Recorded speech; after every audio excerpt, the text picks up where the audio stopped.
Hi, this is Randy Henkin. Welcome to the Blue Frontiers podcast about seasteading and soon-to-be-created sea zones. People can do almost everything better.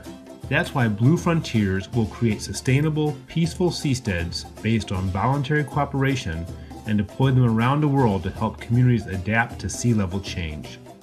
This is the founder series of our podcast, and it's a great pleasure that I have this guest spot to introduce my friend and colleague, Joe Quirk. Joe and I have worked together for more than 6 years at the Seasteading Institute, and together, along with Mark, Nick, and Igor, founded Blue Frontiers. Joe deserves credit for taking note of the many aspects of the seasteading puzzle and weaving together a coherent, compelling, and visionary narrative of how seasteading will advance humanity and support the environment of our blue planet. With great care and sophistication, Joe has conducted a wealth of interviews and research across disciplines and has become an oracle of the seasteading movement. Now here's your host, the seavangelist, Natalie Meza Garcia. Today, I have the huge pleasure of having seavangelist Joe Quirk, now co-founder and managing director of Blue Frontiers, but also president of the Seasteading Institute and author of the book Seasteading: How Floating Nations Will Restore the Environment, Enrich the Poor, Cure the Sick, and Liberate Humanity from Politicians. As a seavangelist, Joe's job is to take the message of seasteading to every corner of the world. He's done hundreds of videos, interviews, talks, and podcasts about seasteading in the last years. This is why for this episode, we decided to have more of a relaxed chat between two evangelists. I hope you enjoyed this long episode brought to you especially by Blue Frontiers, and thanks to the love to seasteading that both Joe and I share.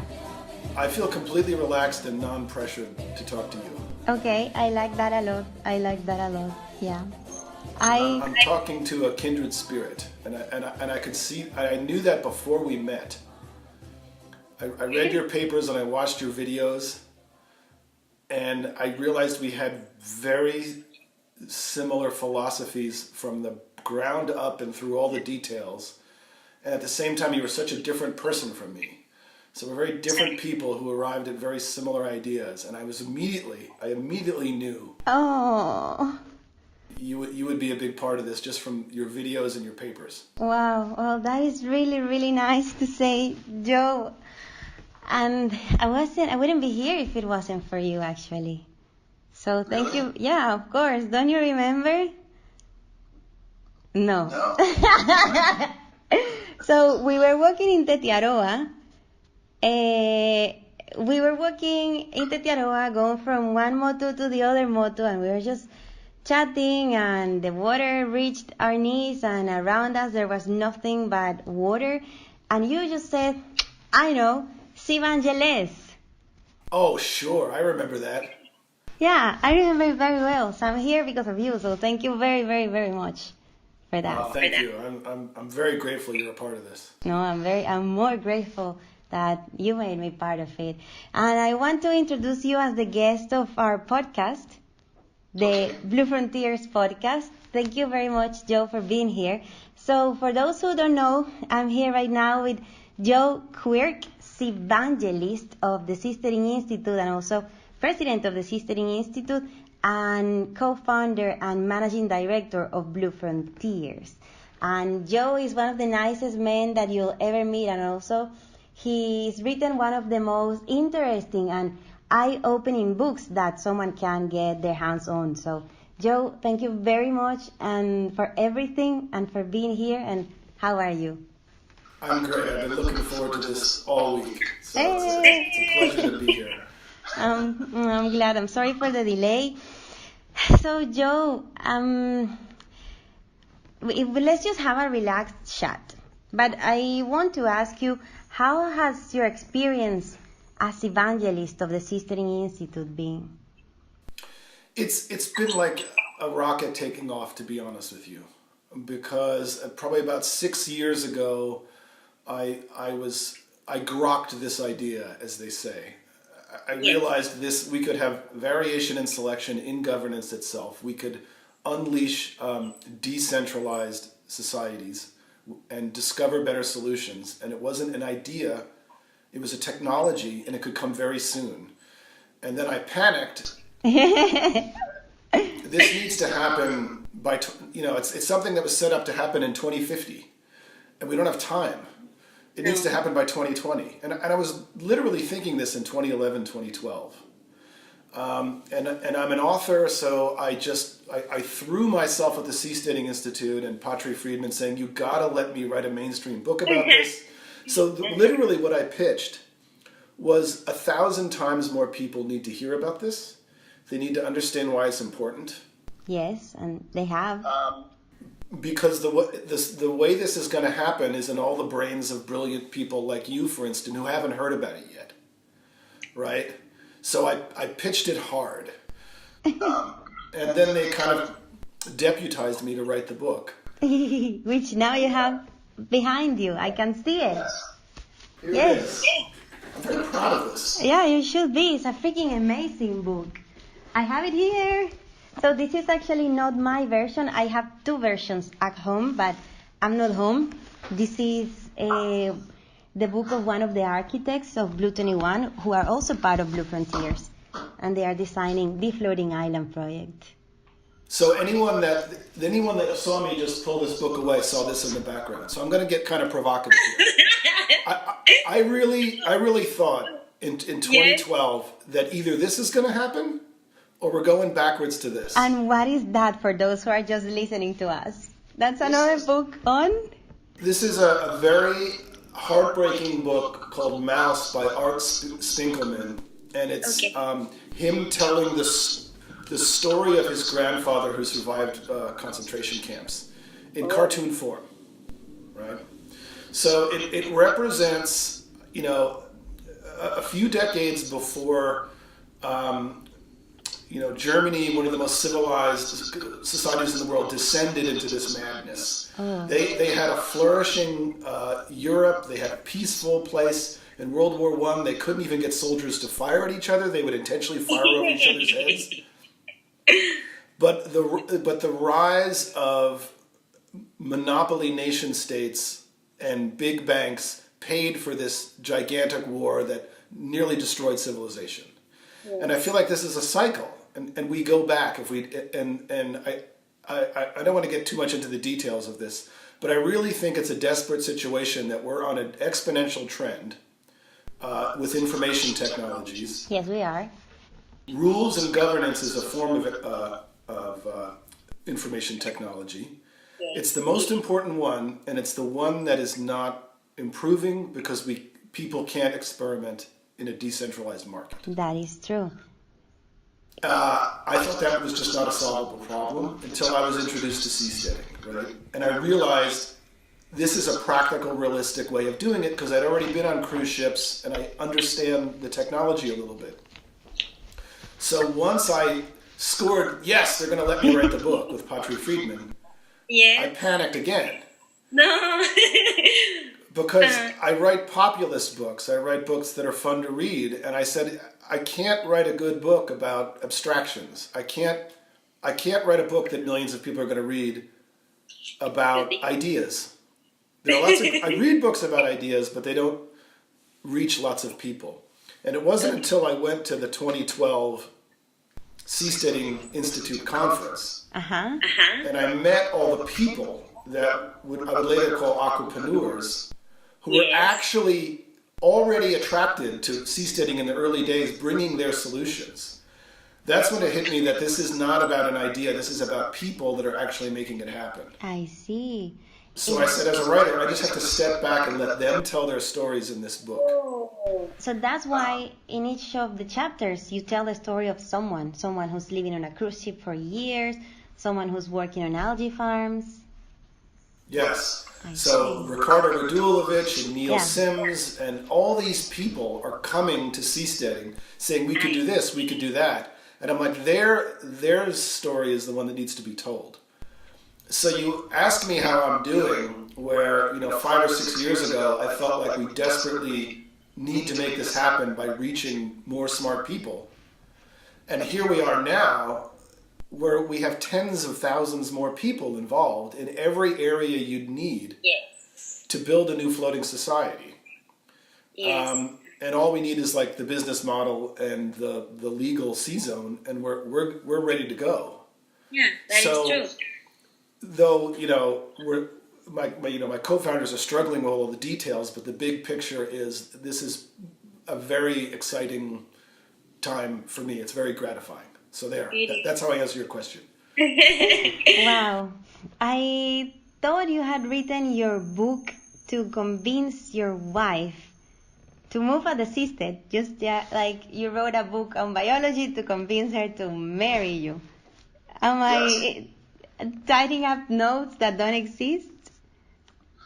Well, the only thing I love more than seasteading is my wife. Okay. My wife has a business here. My wife has her dogs here, and by here I mean the Bay Area, California. She has a beautiful house she's got all set up. It's a beautiful Victorian. We have a beautiful garden she just completed. So she has built all by herself, basically, her own business, her own house, and her own garden. So how would I convince her to move to a seastead? I'd have to make the seastead more compelling than what she's already created here. But honestly, if I was single, I think I'd move to the floating island project, but I'm less interested in creating a seastead for myself than I am in unleashing the innovation out there. In sharing the message, in spreading the word, which is what you've been doing. You've just this last month, you've been to Brazil, Korea, you've been in the Bay Area. You've been to a lot of events. What has surprised you the most in traveling to all these places? Yes. What has surprised me the most is the diversity of different cultures who all respond to this idea in a different way, and how rapidly and suddenly my interviews and public appearances have gone from hostile to enthusiastic. It happened within months. So the first couple of years I was involved, invariably you're just getting beat up. You're appearing on the radio to get yelled at. And then it just immediately switched. It at least in the English-speaking world, it's all been very positive. In great part, thanks to your evangelism, Joe. Thank you. Thank you. And we're gonna keep it going. You're going to keep it going? Yes. Oh. So, you've been to Tahiti a few times now, which is where the floating island project is being planned at this moment to be located. What has surprised you the most about Tahiti and French Polynesia? Well, Tahiti has been nothing but surprises for me. So, I grew up in New Jersey. I didn't know that places like Tahiti were possible. I didn't know waters could be that turquoise. I didn't know there were sharks that didn't bite. I didn't know people could be that. I didn't know hospitality could be taken to an art form like that. I didn't know weather could be that good. So it's interesting. There's this legend of paradise that a lot of us Westerners have in our minds, which is this beautiful place with palm trees and grass skirts. And it was amazing to me to discover that it exists. And of course, it's based on a real place. Yes. So it really is the most beautiful place on earth. So that alone was surprising. But when Mark Collins first reached out to us, it sort of pitched French Polynesia as the ideal place for us to get started. It seemed too good to be true. Yes. And I thought he was overselling it. Okay. It was like too much. It's like the culture is already switching among islands. We have deep waters next to shallow waters. We have natural wave breakers. We don't have tsunamis. It's perfectly warm. We don't have high waves. We control an area of ocean the size of Western Europe, and 1/1000th of it is land. And it's like, how could we not know about this? Because we had gotten we had gotten scholars to basically research the various areas where we could start. And we didn't notice French Polynesia because we just thought it was France. Oh. So we didn't investigate. And then our team of 10 kind of flew in there, and I found out Mark Collins was underselling it, and it was more amazing than I realized. And it was the first place I ever went where when I ran around and explained what seasteading was, whether I was talking to a politician or a little kid, they instantly got it. They would instantly be like, yeah, water, floating, islands, sea level rise, autonomy, switching, choice. Okay, we get it. Sounds interesting. When do we start? Well, actually, the senator of the U.S., Jay Kalani English, looked back in the history of Polynesian culture, of the whole Polynesian triangle, and he found that there is even a word for floating islands in the cosmology of Polynesians, and it's called Demokulana. Yeah. Motulana. Is it Mokulana? So I have confusion because I wrote the word wrongly for like 3 months. I was between Motulana and Mokulana.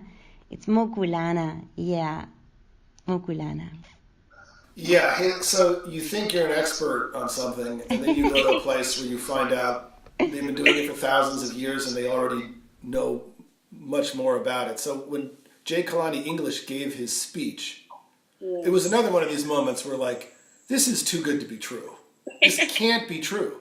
So I was immediately on the internet looking up Mokulana, and it turns out I found a children's book about a Hawaiian man is a floating island portrayed as more prosperous and peaceful and a place you want to achieve and get to. It's just incredible. Like a seastead. Like a seastead. A place that is more peaceful, more beautiful, where you want to be. Because it's, and you made this comparison, or you explained this very well in your book, how are seasteads going to be more peaceful in relation to land-based nations and the type of nation states that we have nowadays? How? For those who are not familiarized with your book, can you go a bit deep into how is it that having floating, semi-autonomous or autonomous human settlements can lead to more peaceful human societies? So I would start with the question, well, why do our land governments, why do they tend towards war, violence, confiscation, debt, bankruptcy, and eventual collapse? Why aren't they as peaceful as, Starbucks or all the other services we want in the world? And I had never properly identified the true problem until Patri Friedman introduced me to the idea of seasteading. And it's an economic view of the service of governance. And we know that monopolies are always bad for the consumer and always good for the people who control the monopoly. Yes. And if you have a monopoly on the legal initiation of violence that provides the governance, that's the most important service in all of society. All social problems flow downstream from that. And that naturally arises from land, where people have no choice but to live on land, where it's the source of people's labor, it's the source of wealth. It gives rise to a natural incentive structure, in my opinion, that would incline it to be controlled by conquerors who would grab vast tracts of land and then sort of lay claim over all the people in it.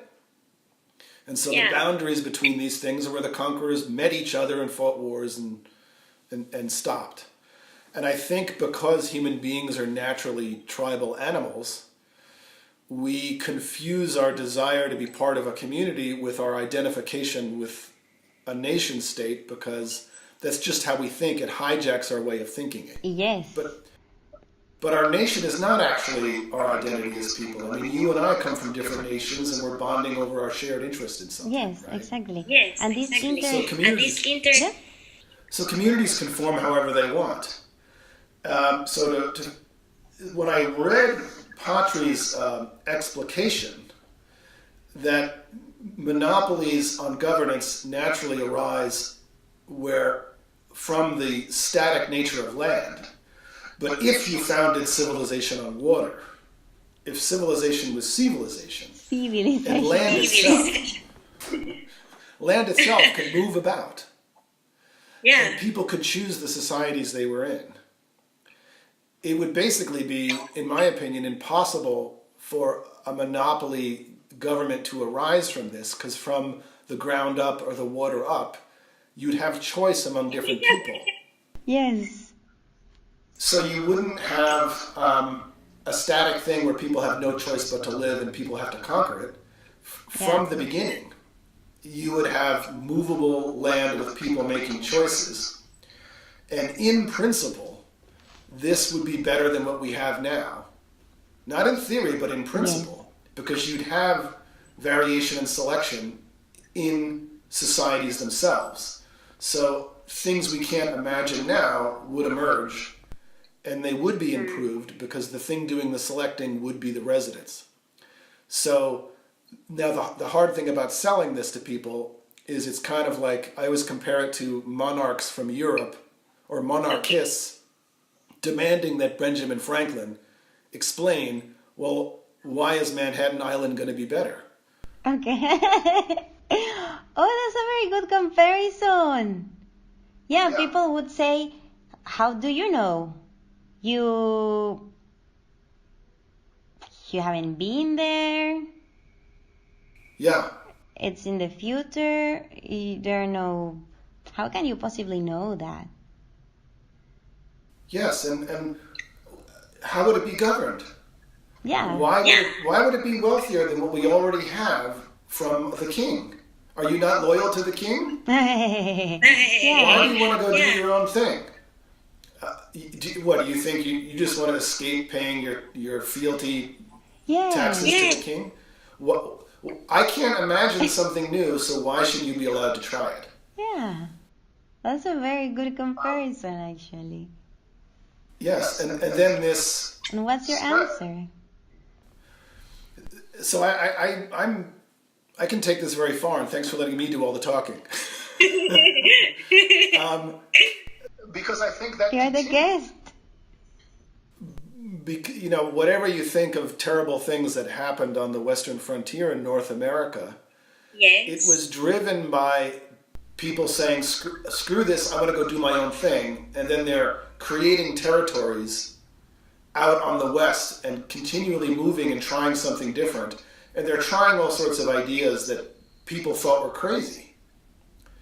And a lot of those ideas were very bad, like people shouldn't be allowed to dance. Well, those ideas didn't survive. Because people didn't choose those ideas. But then other places said, you know what, the women should have complete voting rights. And people said that's crazy. But then people moved to those places. So, if North America hadn't been a giant priesthood, where people could try different governance models and then choose among them, we wouldn't have demonstrated, humanity wouldn't have discovered that representative democracies can work, that women can make political decisions and change the world.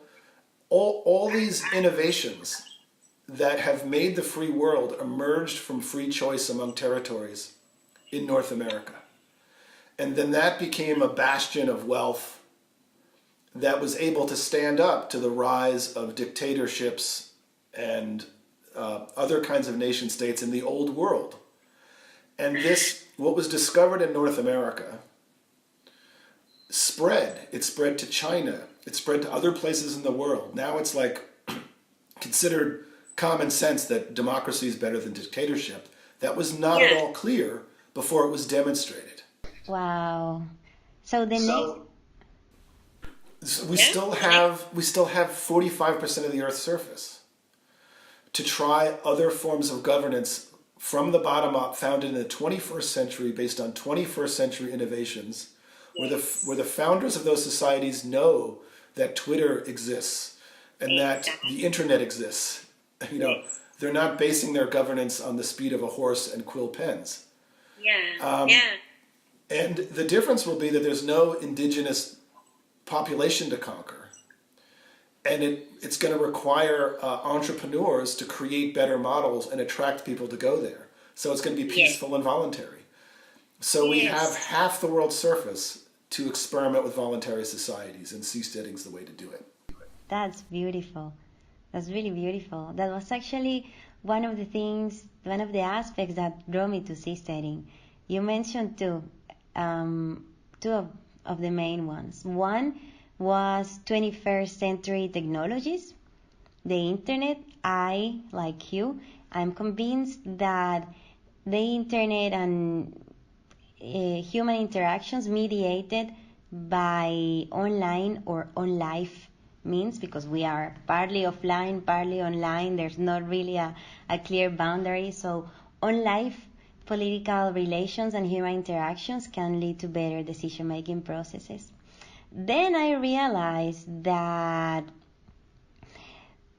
perhaps everything that took place online reflected mostly on offline politics, and that wasn't enough for producing really transformative changes in society. So it was then when I saw seasteading, and I thought, whoa, we have here the possibility of starting pretty much from scratch based on the idea of voluntary cooperation.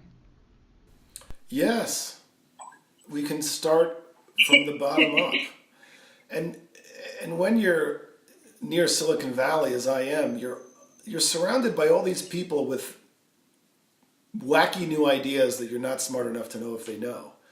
And a lot of these ideas involve governance. People propose futarchy and fluid democracy, as it's called, and then it's reduced to arguing whether it would work theoretically. But if we can provide these people with actual platforms where they could go try this and demonstrate that it works better, now we're going to discover better things, and then it gets iterated on, and people come up with even better ideas. And this is solving the deepest social challenge in civilization, I think, which is fighting over control of governments. And of land. And many places in the world have problems regarding ownership of land and inheritance of land, and also since when it belongs to who, because I used to be here and then you came and took it away from me. So the ocean and the fluidity of the ocean provides more, as you said, water of political relations that and lacks a whole set of problems that land does inherently has. Yes. Wow. And again, it seems theoretical until you point out that cruise ships are floating cities. They're largely self-governing, sort of de facto self-governing, because they fly the flag of Liberia or Panama. And the cruise lines don't go to war with each other. No, that sounds crazy. Yeah. Just to because say it's so it sounds expensive crazy. to pay for a war. The only way you can pay for a war is you have a population you can confiscate from. Yes, exactly. And sell their children's future labor into debt. Yeah, and you cannot do that on a seastead because, as your book says, there's no tax pool to take from. Right, so you have no choice but to please customers. Exactly. And compete to provide something better. I like that. I know that you're writing two books. I know. And one of them is about a future with seasteads and how voluntary association creates new types of societies. Are you allowed to talk about your book? I would be happy to tell you, the first person on record, about these two books I think about writing that I can't find time to write because we're too busy trying to build an actual island. Okay. I'm very, very happy to be the first person on record you are telling this. So another problem I saw with explaining what seasteads could be is that, again, it's answering questions like, well, what about criminals? Well, what about war? What about, child slavery? And instead of, and it puts me in a polemicist position where I'm arguing a side against someone who disagrees with me. Yes. And my first love is fiction. I started as a novelist, and the reason I love fiction is that it gets me out of my own head and allows me to let's think through actual characters working through what they would actually face in these actual situations. Okay. And what I love, the best fiction to me is not good guys versus bad guys, but Yes. good flawed people versus good flawed people in their different incentive structures. You know, that's part of what makes the Iliad so great, that you end up sympathizing with all the major characters on different sides. So my plan, I spent time brainstorming a novel with Max Borders. Yes. He's the former managing editor of Fee, and he wrote a great book called Super Wealth, which is a criminally underrated book. It's really great. And we imagined a world in 2037 where the spiral is emerging on the ocean by itself. Yes, it's in the shape of a spiral galaxy. I love it. I love it. Uh-huh.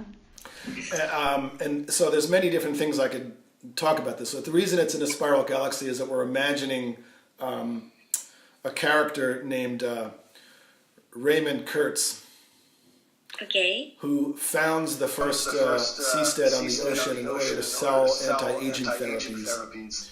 Oh, cool. Becomes so wealthy he's able to pay for his seastead to be out there and create an economy such that people want to come out there and move there.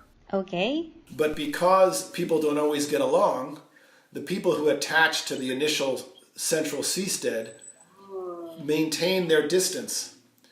And so they form very different tribes that are branching out from the central seastead, which are forming sort of spiral arms as the seastead spins in the garbage patch gyre, and as these different tribes 3D print their calcium carbonate societies. Yes. That move, you know, the water moving through allows you to basically build seashell cities. So 3D, it's a future where 3D printing becomes cheap, and lots of the disaffected from all over the world with very many different cultures and religions attach, form different tribes, and the spiral emerges over time. I love that. Meanwhile, in the future, there's a place called the United States, singular. The United States. Yes. Okay. Which is sort of a surveillance society Okay. that runs something called the Protecticon. And it's a world where your iPhones have evolved into contact lenses. I love it. Yes, I'm so waiting for that. Yes. So everybody has one of their lenses, they have a contact lens on it, and it allows them to have augmented reality. I know. So as I'm talking to you, I get to scroll through as we're talking and look at your most embarrassing moment that was caught on one of the many, you know. So it's a hyper, a very high surveillance society. Yes. And meanwhile, this world has been emerging out on the Pacific Ocean that there's nobody in control of it. It's just happening. So maybe I'm explaining this too long. But so a young biotech researcher thinks that she's discovered the cure for aging. Yes. She learns that in the United States it's going to take 20 years and $10 billion to bring it through the hyperprotective regulatory process. Okay. So she flees to the scary spiral where lots of medical mavericks sell questionable therapies to people who migrate there so that she can find Raymond Kurtz and bring her cure to the world, which she, with hundreds of millions of lives at stake.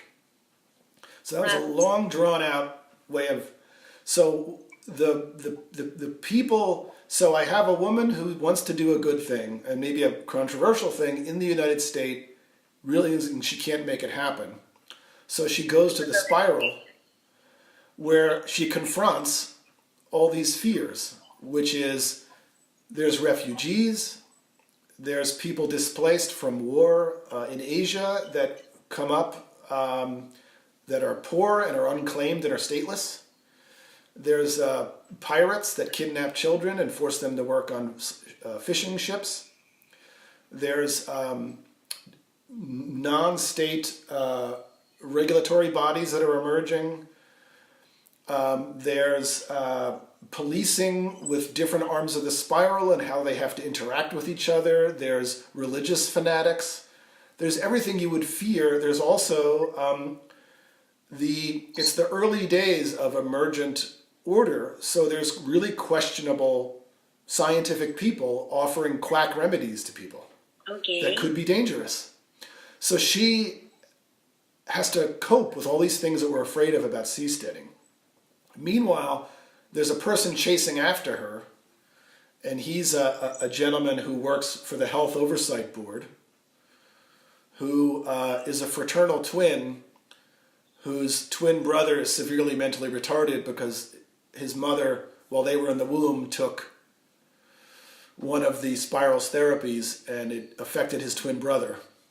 So he has a guilt complex. Yes. And he wants to make sure this never happens again.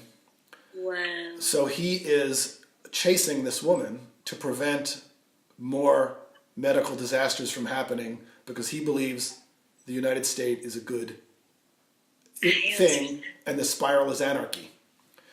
So he is dealing with his set of incentives inside a governance monopoly, and she is dealing with her set of incentives in a completely anarchic world. And then you're able to, so they're in conflict. And then so you're able to walk them through, like, well, what happens if the religious fanatics have their own arm of the spiral? What happens if there are, roving gangs of pirates? What happens with refugees? How do you handle immigration? Is this bad or is it good? How does it work out? You're gonna, so instead of you're forcing the reader, rather than winning an argument, you're bringing them through an emotional experience of what it's like, where even the protagonist involved has doubts. And the guy chasing after her has good intentions, but also has doubts about the system from where he comes. And then he works with his incentives. So just to tell you what the MacGuffin is, there's basically a child who's displaced from a war-ravaged land who, so surrounding the spiral is a lot of plastic trash. Okay. And there are huge numbers of refugees who have basically made floating islands out of the trash. Okay. Born among these people is a young boy with a disease I invent called digeria. Digeria. Yeah. Which is early onset aging. Oh, wow. So he's 7 years old and he's basically rejected by his tribe as cursed. And he kind of washes up on the spiral where this woman, seeing he's about to die, injects him with her therapy just before he's kidnapped by child slaver pirates, and the Health Oversight Board raids the spiral and destroys her scientific data. Oh, I know cases of that. Right. So then the boy on the pirate ship ages backwards and becomes a beautiful boy again. Oh. Freaks out the pirates, is thrown overboard. Where he is eventually reunited with the woman who recognizes the tattoo on his forehead, which identifies him as Curse, and realizes it's the same boy, and he's the only copy of her cure is in his DNA. DNA. So then it's a race against time to get him to the center of the spiral to meet Raymond Kurtz and draw the cure out of his bones. and share with the world before it degrades in 2 weeks and he dies. Oh. Did he die? Well, you'll have to wait and see. She has basically 2 weeks, and she has to cross every arm of the spiral and go through this hero's journey, meeting all these different cultures and struggling within each while trying to protect this child with limited time. And since she pursued a scientific career, she never had children, so there's that all going on with this sort of child she adopts, and the boy is a rejected orphan, so he's never had a mother, so there's a whole complex thing going on. Meanwhile, a well-meaning head of the Health Oversight Board is in hot pursuit. Wow, that sounds extremely cool. I would like to say it's a shame that you are too focused on building a floating island, a seastead right now, because I want to read your book. Can you do both? I just don't know. It's all in my head. So this has happened before. I wrote a novel in college, and then I went to law school, and I wasn't able to focus on law school because a novel kept growing in my head by itself. Wow. And I had to leave law school and write it. And that may be happening again because I'm focused on the Floating Island project, but this story just keeps happening in my head. But I can tell you about my other book. Yes, please. Do so. So maybe it's a very corny title. Okay, what's the The title? working title is Aquarchy. Aquarchy, I like that title. So through all my studies into seasteading and Yes? and emergent law on the oceans, I feel like I've discovered that the world that Patri Friedman's dad writes about in The Machinery of Freedom, of decentralized providers of law, free market competing regulatory societies, free market competing seafood, ship safety, has been emerging on the oceans for centuries actually, and is well into its golden age, and that the decentralized world they propose could work theoretically is already flourishing on the oceans. Oh. And nobody talks about it, including people who work on the oceans, because it's just taken for granted. I understand. You mentioned something similar when you say in your book that nobody mentions UNCLOS. Nobody mentions UNCLOS. UNCLOS. Yeah, it's, I'm not good with acronyms, but yeah, the laws of when things work well, you don't. Yeah, you don't perceive them, exactly. And you don't argue about it. Yeah. Oh, okay. I could give you so many concrete examples. Yes, please. I think one of my favorite is ship salvors. Ship salvors. What are ship salvors? So you have your gigantic cruise ship. It's going from China to the U.S. It's in the middle of the Pacific Ocean, hundreds of miles from any country. Yes?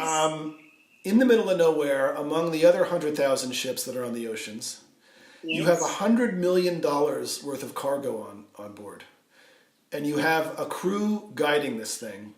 You are many, many miles from the Coast Guard. You're many, many miles from any Navy. Your engine catches fire. Oh. It blows up. Yes. Your ship is on fire. You have people on board, and it's in the middle of the Pacific Ocean. And you're stranded. You can't move, and you might sink, and it all might burn. Oh my cosmos. That's no good. Uh-huh. And how can this the greatest 90% of all international trade moves across these vast oceans on ships. It's not across bordering neighbors, it's on ships. There's a huge ocean economy in operation keeping you and I wealthy that nobody is in control of. Yes. And things like this happen all the time. And you're 1,000 miles from the Coast Guard. Are they going to rush out and save you? You don't have time. So what happens? How do you get insurance for $100 million, literally, of cargo that's all going to sink? How do you get insurance for your employees who are in danger of dying? Who's going to rescue them? Who's going to fix the engine? Yes. Well, the ocean is crawling with private, free market salvors who are out there to save imperiled ships and make vast profits doing this. Oh. So when the SOS goes out, these guys start racing to be the first one to get to the ship and get a line on the ship. And there's a rule that if I'm the first one to get a line on the ship, I now am in charge of rescuing this ship. Wow. So the rest step away? They don't do it? They The rest rescue? don't do it. They stand back and wait for the first guy to say, I'm not handling this, I need more help. And then other people can come in. So the question becomes, why are they doing this? That's amazing. What is the incentive? The incentive is, in antiquity, it was decided that if you rescue an imperiled ship and the ship owner can't pay the cost of saving the ship, you get to claim a certain percentage of the ship. Okay. Well, how is this decided ahead of time? You're a ship owner, your ship catches fire, you're in big trouble, you need people to be saved, you need your capital to be saved. There's people you don't know who are racing to save your ship. There is a one-page contract online that you can download that 2/3 of the Earth's surface has decided upon is the agreement, right? So you already know, as the ship owner getting a call from your ship, we're in trouble, that whoever you're not even talking to that's going to save your ship is agreeing to certain rules because they download it, they sign it, and you agree to it, and boom. And it's the same rules everywhere. It's not a 50-page state contract. It's a one-page thing that you and I could read, that anyone could agree on. So it happens spontaneously. And then there are more questions. So say, and on the top of this contract, it basically says, if you don't save the ship, you get paid nothing. Okay. So if you get a line on the ship, if you put out the fire, if you spend $1 million trying to save this ship, and some of your crew get killed, if you don't tow the ship to safety, you get nothing. So there's incentive for doing good your job. There's an incentive for you to do the best job you can do. Yes. It's not relying on your goodwill, it's relying on your desire for profit. Okay. And all the other salvors are not getting in and starting fights over who gets to control the ship. There's a process that has evolved over time for how ships are saved. Wow. So then you get a line on the ship, you put out the fire, you repair the engine, or you tow the ship to safety at great, great personal risk and at huge expense. Mm-hmm. Yes. You spend millions of dollars to do this, and it takes a week. Wow. Then you get the ship safely to port, and the ship owner says, that was worth $100 million, and I don't have $10 million to pay you. So then the salver says, okay, well, I get to claim possession of 10% of the ship. Okay. In 75% of cases, the ship owner and the salver agree on the percentage that they get, right? Without any dispute, because the rules have evolved over time of how this works. But often, in 25% of times, there's a dispute. Okay. Where the salver says, okay, given what I did, I get 15% of your ship. And then the ship owner says, no, you get 10%. Okay. They then take their dispute to Lloyd's arbitrators, Okay. which is evolved out of antiquity, which is a dispute resolution court system that requires that you have no lawyers. Wow. That requires that you have no pre-existing contract. between the parties. Right. So if you already brought a contract to be enforced by governments ahead of time, they're not going to listen to your case because you've already made it complicated and expensive, and that's not what they do. That's cool. Their thing is so then they look at the level of the risk that was involved. They look at the level of the expense. They, get witnesses and where people testify and everything's recorded about how imperiled was the ship. How much risk did you take on? What bad decisions did you make? Did you make a bad decision and not calling someone else to help you? Oh. And then they'll say, the ship owner, the salvor's wrong. He doesn't get 15%. He gets 10%. The ship owner is correct. Okay. Right?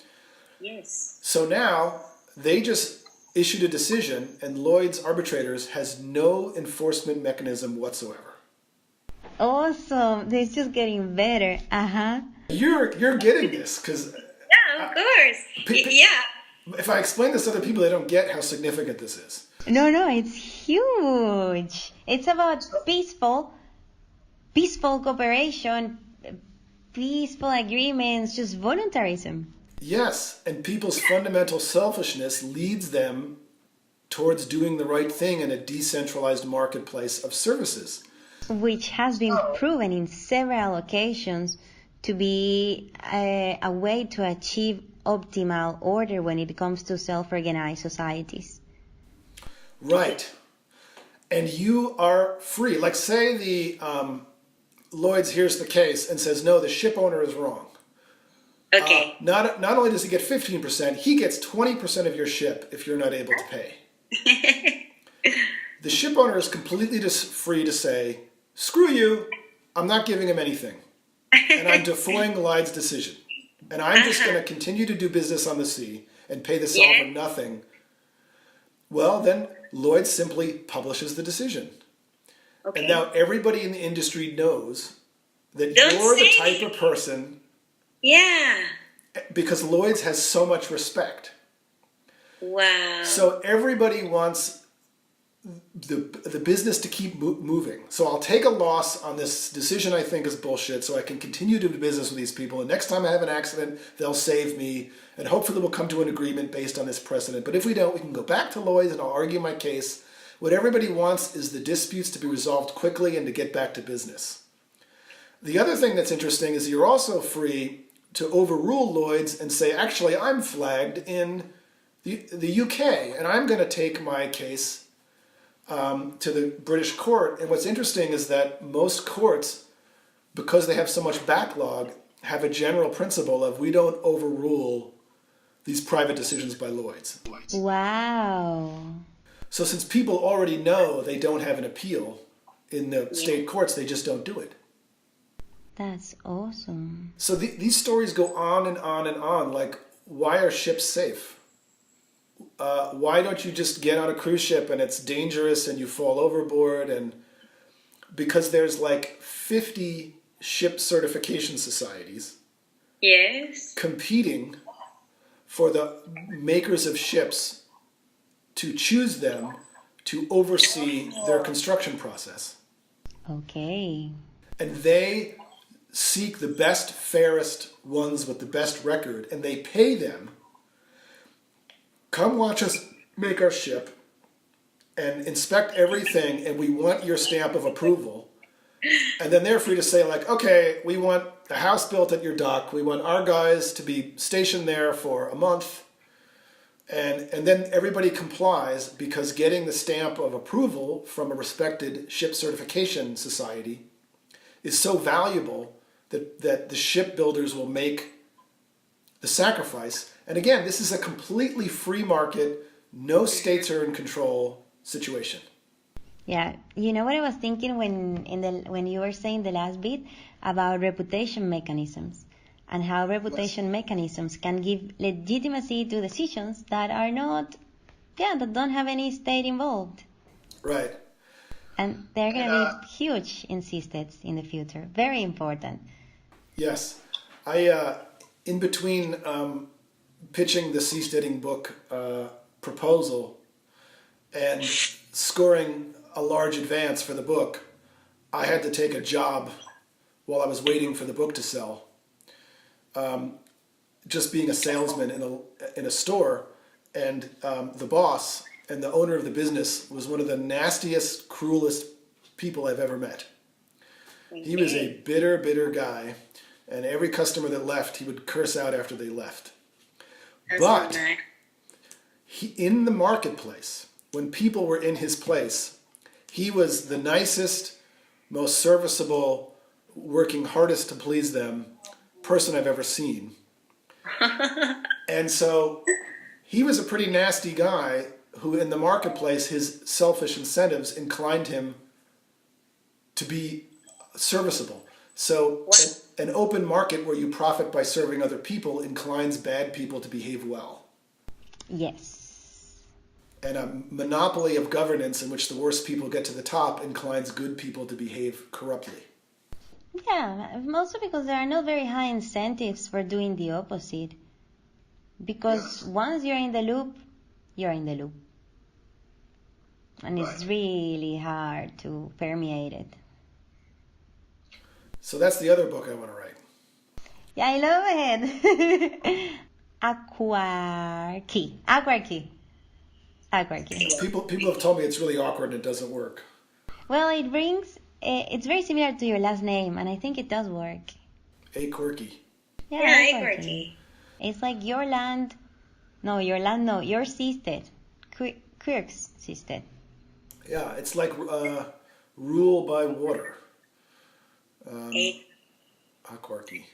Actually, the prefix a in Latin means not. Yeah, so there's no rule on the water. At least tacit ones. There are tacit ones, like what you just explained. Yes, that's why I don't want to call it quirky, because it'll be not quirky, and I think it will. It needs to be quirky. Yes. Yeah, like the jacket. Look, I'm wearing this jacket because of you, Joe, for you. It's a carnival jacket. Because right now we are in carnivals everywhere in the world. Did you know that? Celebrating the carnival. I'm not celebrating the carnival because I'm in the Netherlands and it's like 1 degree and I'm indoors.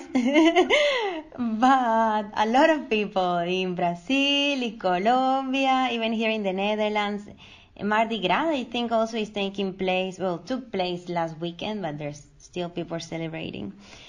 There are huge celebrations that are closely related to seasteading. And you've been, but not now. You've been to Burning Man. Yes. Yeah, there's a lot of people with cool clothes like this one. Yes, and which, by the way, I'm here inside is not 1 degree. It's like, yeah. So you intuitively just raised a bunch of references there as to why a Burning Man is a precedent for seasteading. Here, look, I wore this shirt in honor of you, and if you, I love the documentary we made where you pose underwater with this shirt and point to it. It says, "Stop arguing, start seasteading." Yes. So If you have it, if I take away the cruise ship, if I take away the water on the cruise ship, that is the symbol of Burning Man. Indeed. And then if I do that, it's the symbol of seasteading. And then yes. if I just do the middle part, it's the symbol of Blue Frontiers. Yes. And if I do this and make 5 of those, and they're not floating on water but on a canoe, it's the French Polynesian flag. That's really nice. People like to make fun of Burning Man, but the California Seasteaders take it very seriously. First of all, it's where I met Patri Friedman and where I first grokked the idea of seasteading when he told me about it. And I wouldn't have understood why it was possible if I hadn't already attended Burning Man 10 times. Oh, wow. So I love New Orleans. Yes. I wanted to attend Mardi Gras. Yes. And I attended Mardi Gras after I'd gone there on a non-holiday to see jazz and everything like that. But I don't want to upset anybody, but I didn't enjoy Mardi Gras. Oh, why? Because I felt it attracted people who don't align with my values. I understand. People who polluted a lot, people who got drunk and got in fights, and people who harassed women, right? Yeah. So you set up something awesome, and the jerks come out of the woodwork to come there and party. So then I had to ask myself, why doesn't Burning Man turn into Mardi Gras? Yeah, why doesn't Burning Man turn into Mardi Gras? Why don't the jerks ruin it? Exactly. And they don't. They don't. And why... They don't. And given that it's literally a gift economy, why doesn't it get overrun with parasites who just show up to take advantage? You could go to Burning Man and not contribute anything and just go from camp to camp, eat their food, drink their booze. You know, you could harass women and run away and get away with it probably. Yeah. So why doesn't it descend into Mardi Gras? Why? That's a very good question. Why do you think that is? It has an immigration policy that naturally emerges. Okay. It's in the middle of nowhere. Yes. It requires a large amount of suffering to get out there and struggle. Yeah. It's in the middle of a desert. You have to bring your own water. You have to bring your own food. You have to travel through dust. And it's the type of place where people want to work for months to go out in the middle of a desert, a lifeless desert with no bugs, no plants, no nothing, where there's sandstorms and intense heat and intense cold, and build a giant work of art that you don't sign or get credit for, and likely burn it. And it burns. Yeah, exactly. For free. So, that's a certain type of person with a certain type of value system willing to suffer to do this. You also have to have tickets to go, so it's sort of a private little city. Yeah. You have to pay for entrance. The type of people that just want to get drunk and harass women and throw up and throw trash in the desert, it's not worth the effort because they can go do that at Mardi Gras. Yeah, they can do that somewhere else. They do that somewhere else. You're right. So a temporary economy I wouldn't have thought was possible, and a type of culture I couldn't have imagined, I watched emerge over the 14 times I went to Burning Man. Wow. So anyone who goes to Burning Man that many times and watches it grow from 20,000 people to 70,000 people as I did, and watches it maintain a culture over 15 or 16 years, and watches rules emerge such that there are problems that emerged in Burning Man's evolution that seem like death to the project. Like ravers show up and play loud music and keep everyone awake and ruin Burning Man for everyone. Okay. Well, people established voluntary emergent rules for if you want the noise camp, you go there. You want the quiet camp, you go there. There was a huge problem where the porta potties, then there became like, what do you do with poop? People are pooping. Yeah. Then they had to hire a porta potty service. they brought in porta potties and people started throwing their trash into the porta potty. Oh yeah, I would imagine. Yeah, those things usually end up really dirty after a celebration. Yeah. So the private company that was doing this was cleaning out the porta potties, and their trucks their vacuum things would get trash caught in it, and it would break their trucks. And they said, we're not providing this service anymore unless you guys solve that problem. And it became, how do you control 30,000 people? So Burning Man went on this campaign to, at the gates, tell everyone we're not going to get to do Burning Man if we don't respect the porta potty guys. You have to not throw trash in. We have to pay them for more porta potty, And then that problem was solved. So most of these solutions, you don't even know how they're solved. All you know is they're being solved from the ground up with basically no top-down enforcement. Yes, like they would be on a seastead. Like on a seastead. Yeah. So someone like me when you go repeatedly and watch it evolve, invariably you start thinking, what if we had more societies set up on blank slates? Because it's literally, there's no resources, there's no water, there's no nothing. It's completely flat, barren moonscape. And people created this thing you wouldn't think was possible. People interact in ways you wouldn't think was possible. I wouldn't have thought this could ever work, but it does work. What if you did it all year round? What if you had hundreds all over the world attracting different types of people? Wouldn't it be interesting what different ways we could discover? Yes, definitely. So I was thinking about that.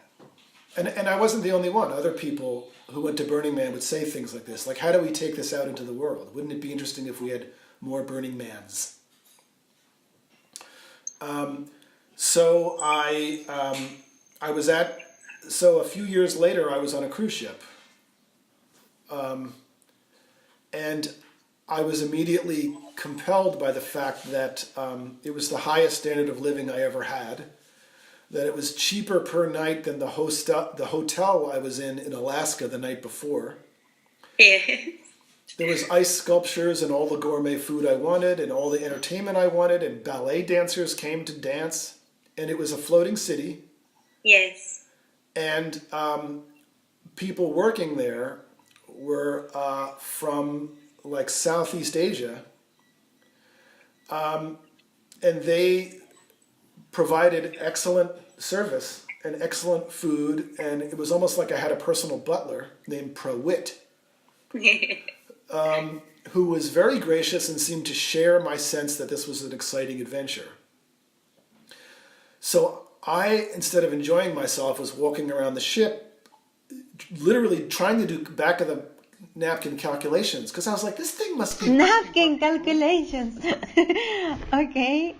It's like, this thing must be worth way more than $1 billion. So if there's this many people paying, how many cruises do they do a year? And then I think there's more people working on it than there are passengers. Like, how do the economics of this work? Yes. And why am I so much more prosperous on a cruise ship? Why am I living like a wealthy person with a butler? And why are the people from poor countries living like middle class, working class people in the United States? They're getting tips. They're eating good food. They seem excited about it. Nothing forced. Yeah, and I couldn't figure it out. The only thing I could think, like, there must be a tax thing. It must be cheaper taxes, and I didn't know what the answer was. But what I definitely saw was, wow, you could have something the size of a mall floating around in the ocean, going to Alaska. And water slides, every amenity I could possibly want was within walking distance of my cabin. So 6 weeks later, I was at my 10th Burning Man. Oh, okay. Somebody introduced me to Patri Friedman and said, you'd probably be interested in seasteading. I'd never heard of it. I didn't know how to pronounce seasteading. And Patri explained in a very short period of time that he runs a nonprofit that wants to create floating cities on the sea. Yes. And because I'd just been on a cruise ship, I immediately said, oh, I can see why that's technically possible. I can see that humanity would move in that direction. I find it really odd that anyone would create a nonprofit to encourage it to happen sooner than otherwise. I don't see what the point is. Okay, well, now you're in different tiers. Yes. And then I went home and noticed that the Burning Man logo was based... the Seasteading logo looked like the Burning Man logo. Uh-huh. And that made me very curious. Because, like, what does floating cities on the ocean have to do with an ocean in the desert? And I didn't remember his name. It was like Patrick Freisman. So I started Googling, and then I found his blog. And he was the one who articulated this vision that I described before, that the oceans aren't claimed by any state. You can set up your own governance rules if you were to have a permanent floating island out there, and you would have variation and selection among societies, and you would unleash progress in the most important industry in the world. Yes, governance. And then that changed my life. I became a fanatic. I started pitching myself that we should co-write a book together and get it out on a mainstream publisher. And it wasn't until after we agreed to do that, many, many months later, I discovered he was the grandson of Milton Friedman and the son of David Friedman. I didn't even know that. And then that became an irresistible legacy because Patri Friedman is kind of proposing a technology that would be a practical application of his grandfather's and his father's ideas. Exactly. And when you were describing how Lloyds resolves disputes, it sounded just like that. Yes. Yeah. Private courts, private dispute resolution systems. It is that. It doesn't sound. That's what it is. And it's on the ocean. And because Lloyd's isn't a monopoly, they don't have variation with no selection. They don't have an incentive to proliferate billions of laws that all contradict each other. They don't have an incentive to we'll take 2 years or 10 years to resolve this dispute. Yeah. They don't need specialists to learn all the complexities of this and be polemicists for different people's sides and use archaic language that only they understand in order to argue about a simple dispute. Yes. They're like, the disputants come in, make your case in front of a court with a market incentive to resolve this as quickly and fairly as possible and keep it as simple as possible so that you guys pay us to resolve your dispute. And it works way better. I like that a lot.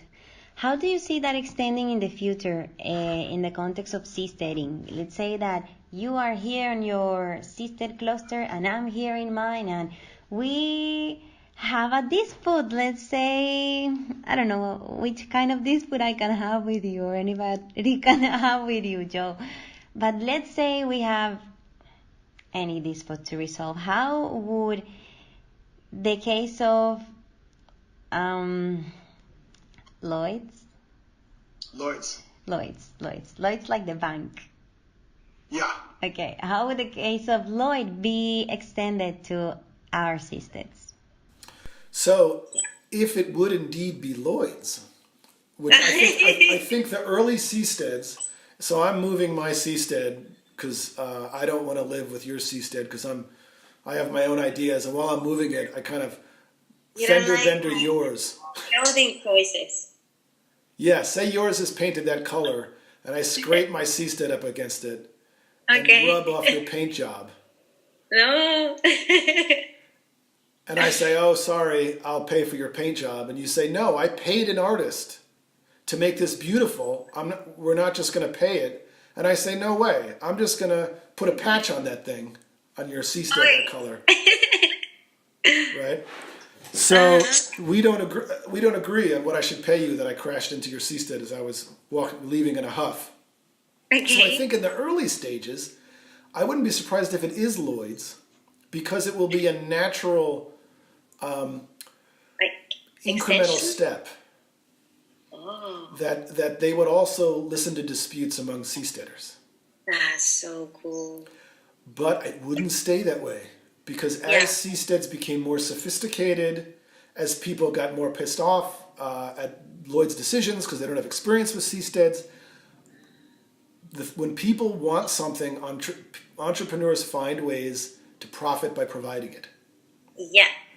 So I think you would have emergent dispute resolution organizations coming from the first 10 or 20 or 50 seasteads.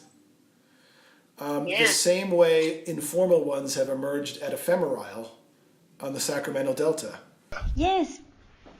Please talk about them. I have heard some really interesting things about dispute resolutions. Yes, so Ephemerisle is called Burning Man on the Water. It was founded by Patri Friedman and the Seasteading Institute in 2009, which is sort of like a floating festival where you have to bring your own land. And the idea was, we learn how to get along on the water and solve problems, and as we get better and better, we slowly move out down the delta and eventually out onto the sea. Oh. Idealistic vision. Now, it's been fascinating. Ephemerisle has grown. Ephemerisle has expanded. People who know nothing about seasteading have gotten involved because they become compelled by this alternative society they can create temporarily that floats. Yes. And it's been very interesting to watch it follow the same evolution as Burning Man.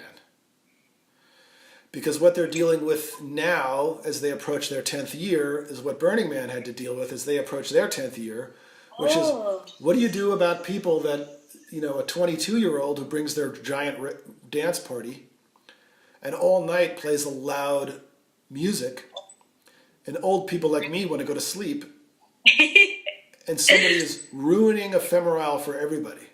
Okay. So, what do? Do you call in the government to enforce a law? No, that's not gonna work. Yeah, the Ephemerisle community is dealing with this from the bottom up on social media. They're agreeing on rules. They're agreeing on how many islands should there be, how connected should they be. I didn't want to go to Ephemerisle because I'm getting too old, and my fellow oldster, Christine Peterson, saw me at Patri Friedman's wedding last night and said, you know what, we're creating Quiet Island. And I'm like, oh, really? There is Quiet Island. Maybe I will go this year. Because a sort of middle-aged person like me with their own values has entrepreneurially trying to create a situation where they want to create Quiet Island. How are they going to do that? I don't know. I don't need to argue about the details. All I know is an entrepreneur I trust, Christine Peterson, is doing it and leading it. That alone makes me say, okay, maybe I'll come to Ephemerisle if I can be on Quiet Island. And I don't know how she's going to get away from the ravers. I don't know how that's going to be worked out. But the success of Ephemerisle is measured by the number of people who have heard of seasteading. Yes, and it's growing and growing and growing. This year, 500 people are expected. And it 500 started people. 500 people, yeah, and it started really small. And it's not whether 100% of them have heard of seasteading. It's the real success is when 5% of them have heard of seasteading. So it was founded in 2009 by people that are like seasteading ideologues. Then it became really cool, really fun, really interesting, a real experiment in socially getting along. And it attracted a whole new generation of people.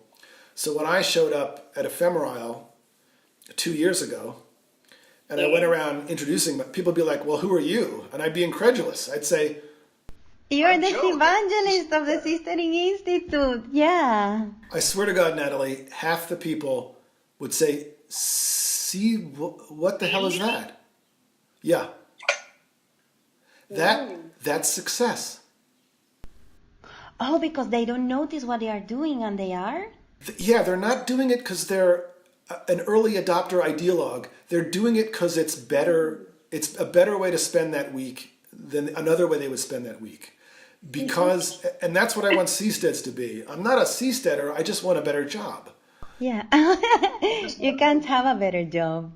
Yeah, or say I work in a hotel in French Polynesia and they offer me a better deal on the seastead.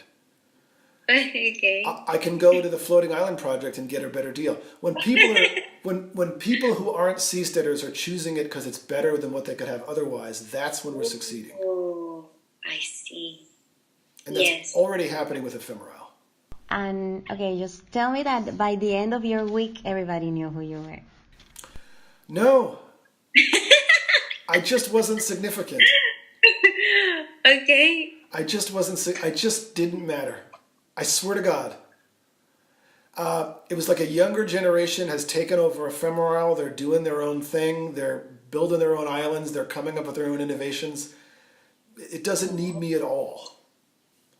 They have talks. People talk about ideas. People rent barges. People figure out the rules. They figure out how to deal with the Coast Guard. They find ways to make it safer. It's all just happening. And it doesn't even need to call itself seasteading. I'm really looking forward to the time where it's already out there and it's not just a few examples that we have, but it's spread everywhere. We will be able to see it. And can I tell you one more anecdote? Yes, please. Ephemerisle hasn't just attracted people that don't know about seasteading. It attracts people that thought seasteading was BS and didn't like it. So Big Think a while ago kind of wrote a hit piece about seasteading, or a very unfair article that I didn't like. Oh, really? It was many years ago, back when we weren't popular. Okay. But then I go to Ephemerisle and I meet a guy, and he's the founder of Big Think. Okay. And I'm like, wait a second, what are you doing here? And then he finds out I'm from Seasteading, and immediately is like, you have to come on our show and talk about seasteading. And I'm like, I happen to know you didn't like us a few years ago, and now you're at Ephemerisle. Obviously, once you have a concrete example of early stage seasteading, now you're into it. Yeah, that's quite cool. And what did he say? I said, I don't trust that you're not going to film me and edit me in a bad way. So Mark Collins is much better in this kind of circumstance because he's speaking about it from a Polynesian perspective. So when he went to New York to speak at the UN, afterwards he went to Big Think, and then he talked about seasteading from his perspective as a Polynesian who also understands Americans. And it's one of the most shared videos we've ever had. And so it's another one of these places that seemed like they didn't like seasteading, and now they're supportive of it. And they've come out with like 2 videos featuring Mark Collins. Yes, and the second one is longer, and they are both really beautiful. They're beautiful. They are so touching. And he might have been converted because he saw a practical application that said, hey, maybe there is something to this. I like that. I like that. That's why it's really meaningful. I find that it's very meaningful what we are doing. Yes. We get to stop fighting and start demonstrating. Exactly.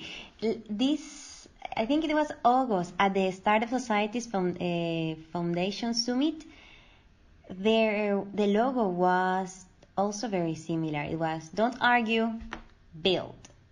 And that's what we are doing. And seasteading has a brother or sister movement called either the Charter Cities movement or the Startup Societies movement, and they're also trying to do the same. Just don't argue. We don't have time for arguing. We are tired of arguing. Arguing is not good. Let's just build. Yes. And I think of seasteading as kind of a subset of that movement, that we all see the same thing if we could just create startup societies, because especially if you're in Silicon Valley, that's the source of solutions. Yeah, if we can just create them, exactly. Let's just create. And you had in your podcast, Seasteading Today, Oliver Porter. Yes. Who created a privately run town. Yes. Sandy Springs. And he's doing perfectly. Yes. It's so when you find the concrete example of what's possible, it's so good, it seems too good to be true. Yeah. So Oliver Porter was just a regular guy with no experience in government who basically found himself entrepreneurially inheriting Sandy Springs, Georgia, where he was in the position to just write the charter with no budget for how this town is going to run. So, he had like no tax money, nothing. So he just started off the cuff, blank slate, figuring it out. He wrote it out, the charter out on yellow paper in his basement, and then started finding every possible private service he could think of to do things like build roads, set up parks, provide this, provide that. And it became so successful that the model has been copied by numerous other small town jurisdictions. And it's even been imitated in Japan. Wow. So then it becomes like, so this is just, it's a random set of capricious circumstances that put this gentleman in the position of being able to rethink his own town where he has to use private services. And it's spectacularly successful at every level that you can, we can get it. You can get into more detail if you listen to, if you just look up Oliver Porter or listen to our podcast. But then the question becomes, so wait, you just get one little startup society on land and it's that successful in the middle of nowhere? What if you had thousands of them? How many Oliver Porters are there out there? And I was completely surprised when we had our Tahitian seasteading gathering in French Polynesia, and there's Oliver Porter. He showed up. Well, you didn't know he was going to be there? I didn't know. Maybe my colleagues knew, but I was completely surprised. I was like, holy cow. Oh, I thought you knew. I didn't. And then at one point we had like a pause in the conference. Yes. And then he came up to me and he's like, if you guys need 5 minutes, I can get up there right now and pitch the Sandy Springs idea. Nice. So he didn't get to do that, but he was ready to at any moment to get up on stage and talk about why Sandy Springs works. Nice. But yeah, he's such a good storyteller. Yeah, he is. He was telling me the story of how he replicated an Angelina Jolie film in Venice. I don't remember the name. When he was with his wife and they were in the gondolas and then they went to the same hotel. Angelina Jolie was in the film. He's a really good storyteller. Yeah. Oh yeah, I thought you knew. I don't know how. I'm gonna try to say this in the easiest way possible. Now that you mentioned Sandy Springs, so before this talk, I was a bit late, actually, because I was having a lot late. I was having a meeting with one of my PhD supervisors, and we were discussing the Nobel Prize in Economic Science, Elinor Ostrom. So for those who are not familiarized with the work of Ostrom, she speaks of governance of the commons.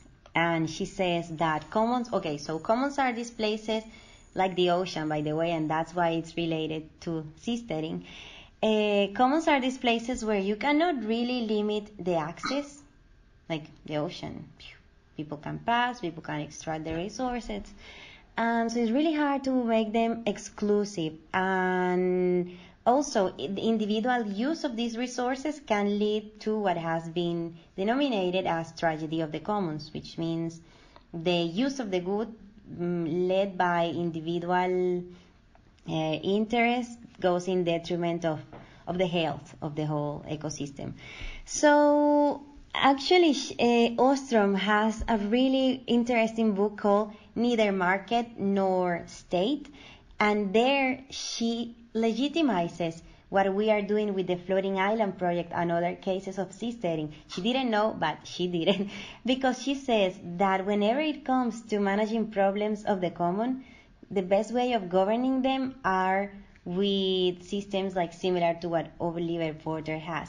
Not the state and not a market, but somewhere in between that is self-governed. Wow, you should interview her for a podcast. I think she's, I don't remember if she died. I should know this. She died? Is this an old book or is this a new book?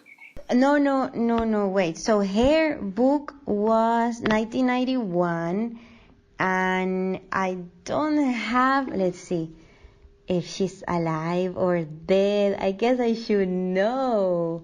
So Elinor Ostrom, what do you think, Joe? Yeah, she would be awesome. Yeah, she died in 2012. Oh, darn. Oh, sugar. We cannot have her. Yeah, it would be so cool. Now I have to read the book. We writers hate reading books. Oh, it's so amazing. She has like 15 texts that just say seasteading. Well, they don't say it, but they explain why seasteading simply just makes sense from every single point of view you can think of, and both environmental, economic, and also political, which, by the way, are the three also chapters, like the chapter division of your book, and also my PhD thesis. High five me. Yes. Yes. Yeah, those three aspects are so important, and I think that if we don't take them into account, whatever it is that we are doing, things will never thrive. But I see that in Seasteading and in the Floating Island project, we are. Governance, economics, and the environment. Something I've learned from seasteading is that you can count on innovators to find you if you provide them any sort of forum where they can solve problems. Yes. Because seasteading sounds intimidating. How do you build a completely new society from the water up, including the rules and the laws and the services? Well, nobody can. But people can.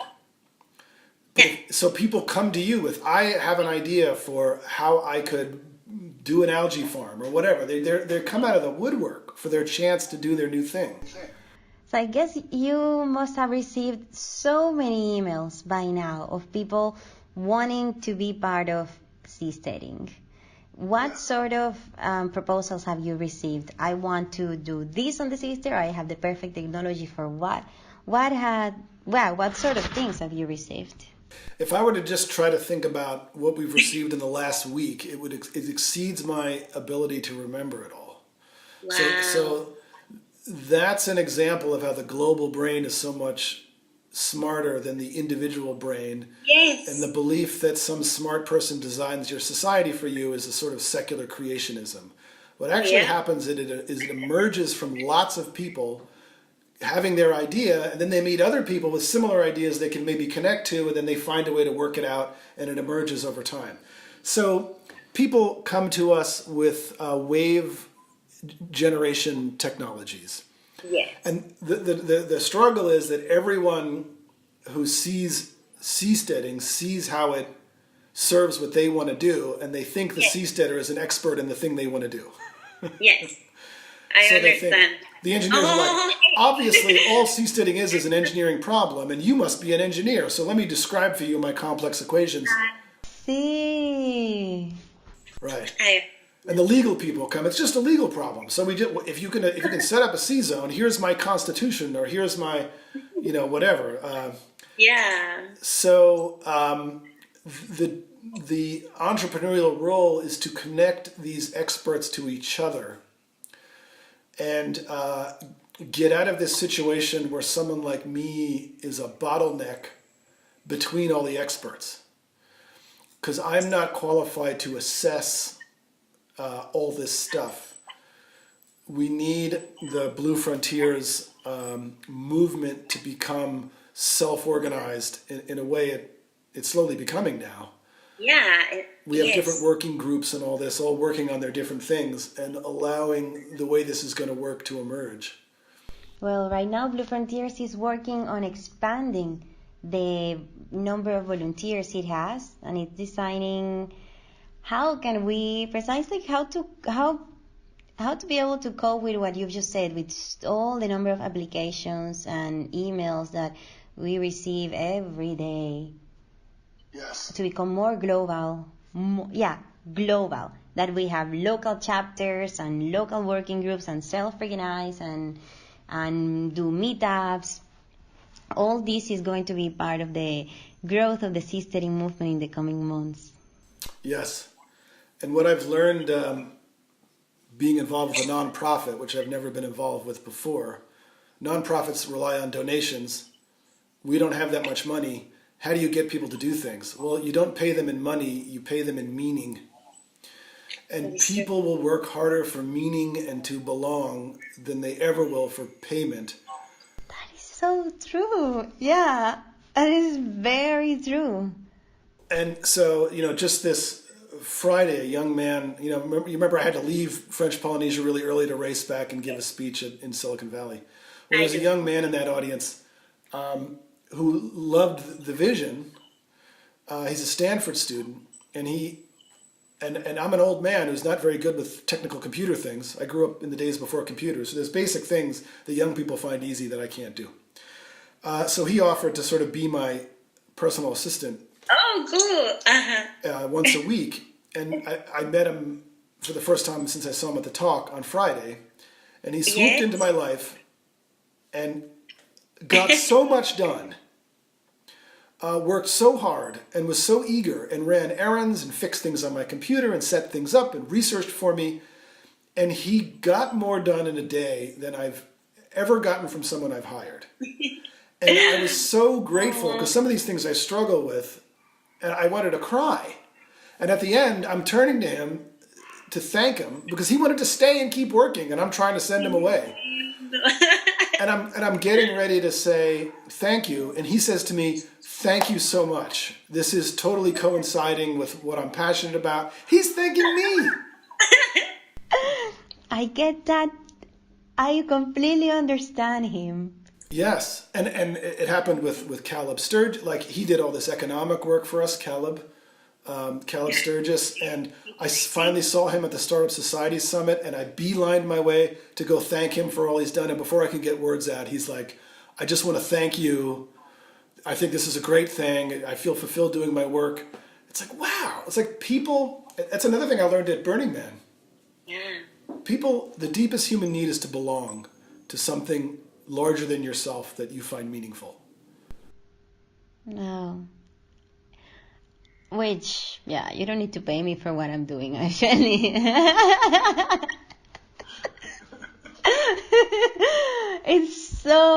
I completely understand. And I was a volunteer, actually, of Blue Frontiers for months, for like 7. And it was, I think, taking more time than my PhD. At some point, when I attended the most meetings, I was attending 9 meetings per week. And I did it with the passion that the subject has, and it's just amazing. It's been amazing to witness because you never not have energy. Yeah, well, coffee helps a lot. It's really inspiring to see, and of course, just recently, you put every aspect of yourself, publicly online on behalf of the project. I mean, your personal reputation, your face, your job, and your scholarship. That's some serious courage that comes from a commitment to something that you don't get from you can't pay somebody to do that. A person has to believe that it matters. I kind of understand what you are saying, but it just seemed like the most natural thing to do. Like, I do believe 100% in seasteading. It's not believe, I just know it. Yeah, I would do it over and over again. I don't mind. Yeah. You've demonstrated it with your joy, and I don't want to embarrass you too much, but I'm just very, very. Oh no, I don't mind. You've gotten to know involved. Oh, oh, I'm glad.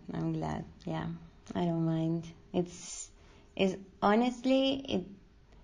I think about seasteading probably all the time I'm awake because that's all I do. So if I'm not working on the PhD, which is about the floating island project, then I'm doing something related to Blue Frontiers. So it's most of what I do when I'm awake, and I get a lot questions about like when you have something else to do, then you get bored. And I think of that's a very unfair thing to ask, because let's say I was a musician.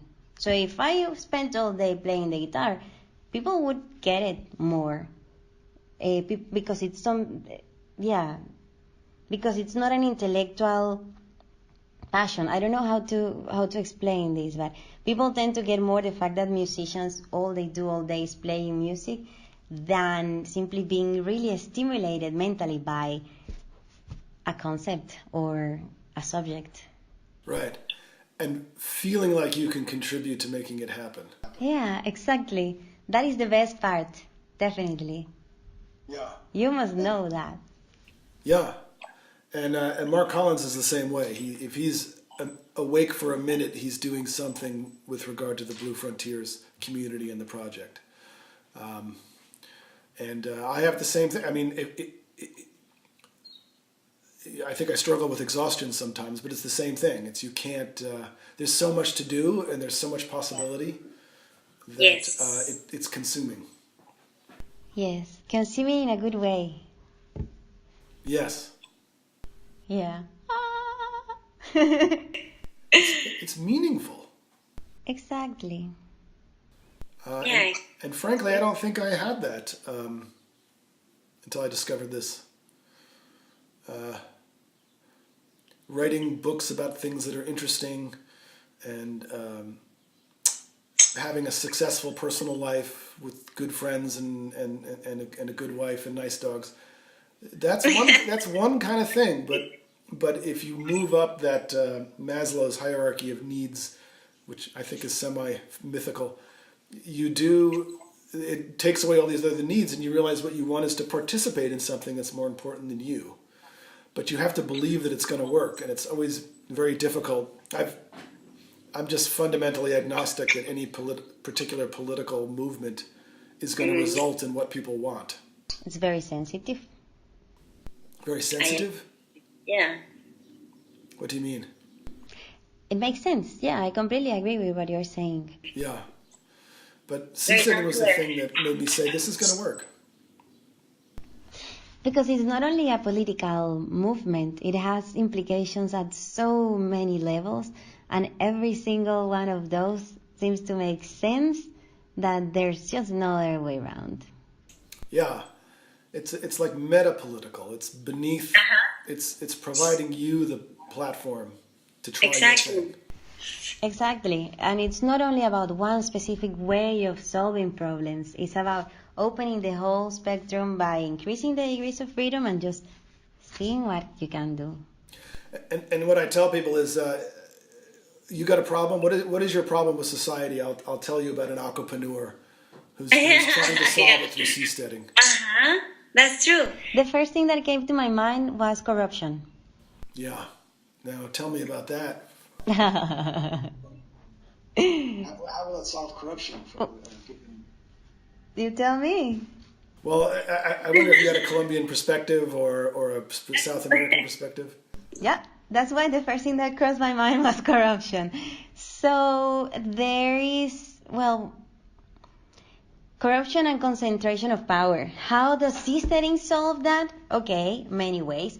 One of them is that the fluidity of the medium and the detachable of the settlement means that you don't need to be subjected to the authority of a corrupt government just because you are forced to be there.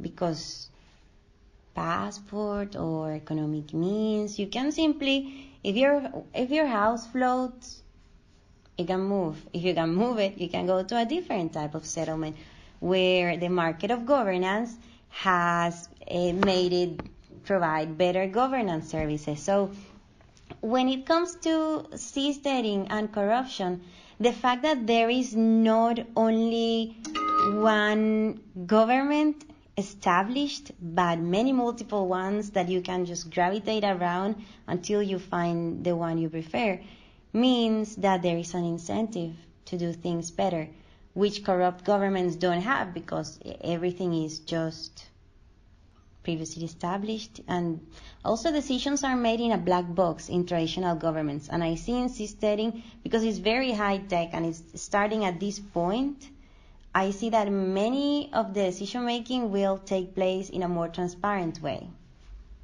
Right. And transparency decreases the possibilities of corruption.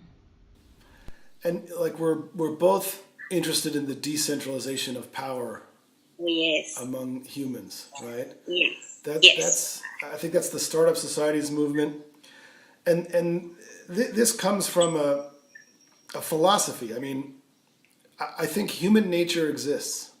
I learned that writing evolutionary psychology books. Uh-huh. So our moral instincts evolved, and the question becomes, why are we so cooperative in so many ways, providing so much prosperity for so many people, and why are we so violent in other situations? To bring it down to a microcosm, why was my old boss such a jerk in some situations and so serviceable to strangers in other situations? Yes. And I think it's fundamentally that we have a hierarchy of things we love. We love ourselves and our family first. Maybe we'll love our allies next. And strangers are way out there. So what would cause me to bring a lot of services to strangers? If you put my fundamental human nature in a situation where I have great political power over you, I will always choose my family first. I will always pay back my allies. And I will always see you as maybe I do kind of like you, but you're basically a resource I can use to feed my family and my children. Exactly. Which is what tends to happen when it comes to having a government. Right. Yeah, exactly. But if I have to persuade you to pay me for governance rules, suddenly my boss is turning into the nice guy, where the way I engage my selfishness and my interest in serving my family is to provide services to strangers. Yes. And that emerges from a decentralized marketplace in which my self-centered nature can integrate with my desire to make the world a better place and have services with strangers. Exactly. I ordered food last night for my wife. A woman rang my doorbell. I opened the door. She smiled at me. I wasn't afraid of her. She handed me food. She said, "Have a nice evening." And I said, "You have a nice evening too." And we smiled at each other. Thank you. And she went away. Why would this stranger come to my house and give me food? And the both of us have this little moment of mutual goodwill between two people that will never see each other again. That is remarkable. It wasn't long ago when people of different tribes had a harder time doing that. Uh-huh. Yeah, and that's why they invented fake money with associated value to simplify transaction costs, but they ended up messing it up really bigly. Well, they don't, because people believe in the value of money, so... But all we need is to not have a monopoly over the provision of money. Yeah, exactly. Which goes very in line with seasteading. Yes. Having a monopoly over the provision of money is a form of governance. It has a huge effect on everything that emerges from it. It gives you a tremendous amount of power if you have that power. And Yes. And lo and behold, it ends up being corrupted. There we go again, human nature. But money is it's an emergent phenomenon that emerges among any people that trade. I think of it as simply the thing most easily traded for other things. Yeah. And then, if gold is too heavy, it becomes pieces of paper, and then a state comes in and claims control of the pieces of paper and illegalizes other ways of paying. And there you have it. Now you have a monopoly over that provision. But again, money, just like everything else, can evolve in a decentralized way and emerge naturally. And it is now. Yes, it is. Yeah. And I'm sure the seastead will see its bit of it. Yes. Of the market of decentralization of money. Randy and I used to complain that when we went to Randy Hinken, seasteader and co-founder of Blue Frontiers, and original conceiver of the floating island strategy, we used to complain that when we go to conferences to talk about floating societies, everyone thought we were crazy everywhere we went, 4 years ago. Unless we went to the Bitcoin conference.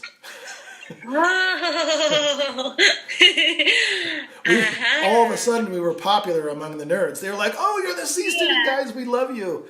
So And that's why Randy got surprised a few months ago when he went to a legal conference to talk about seasteading, to pitch Blue Frontiers and the coming ICO. And people were not familiarized with it because it was a crowd of lawyers.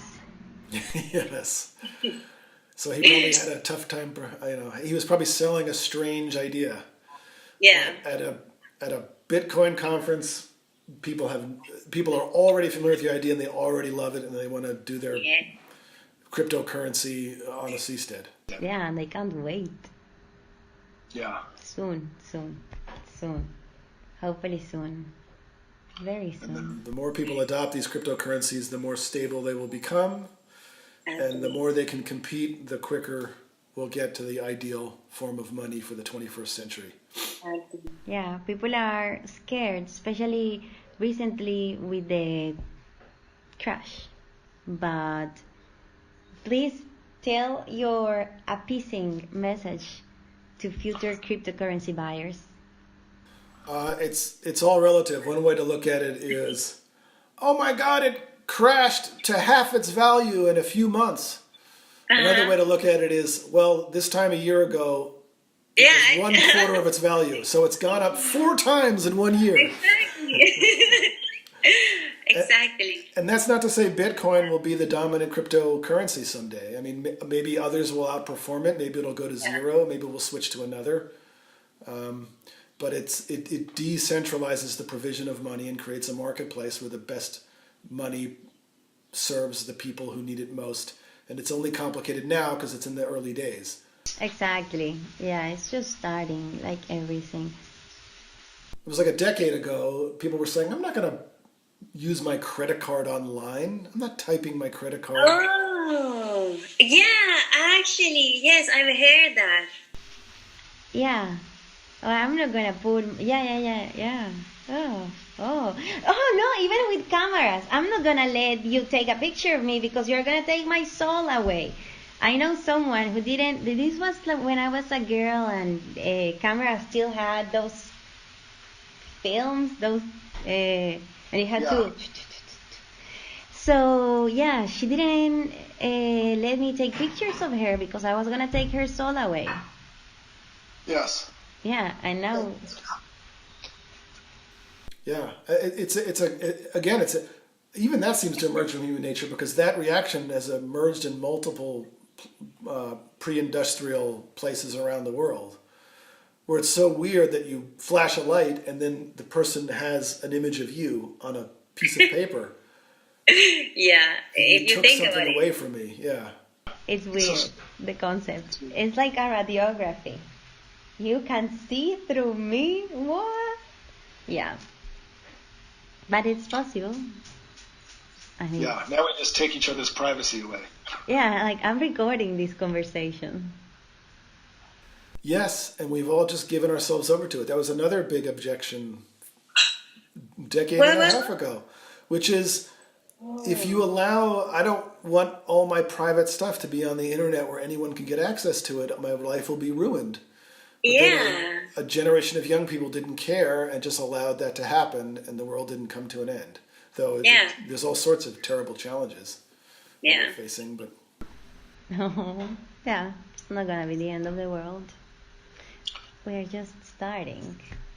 yes, and then other entrepreneurs will swoop in and try to innovate and find ways of protecting people against humiliation and preserving privacy, and there's all sorts of innovative people working on those problems right now.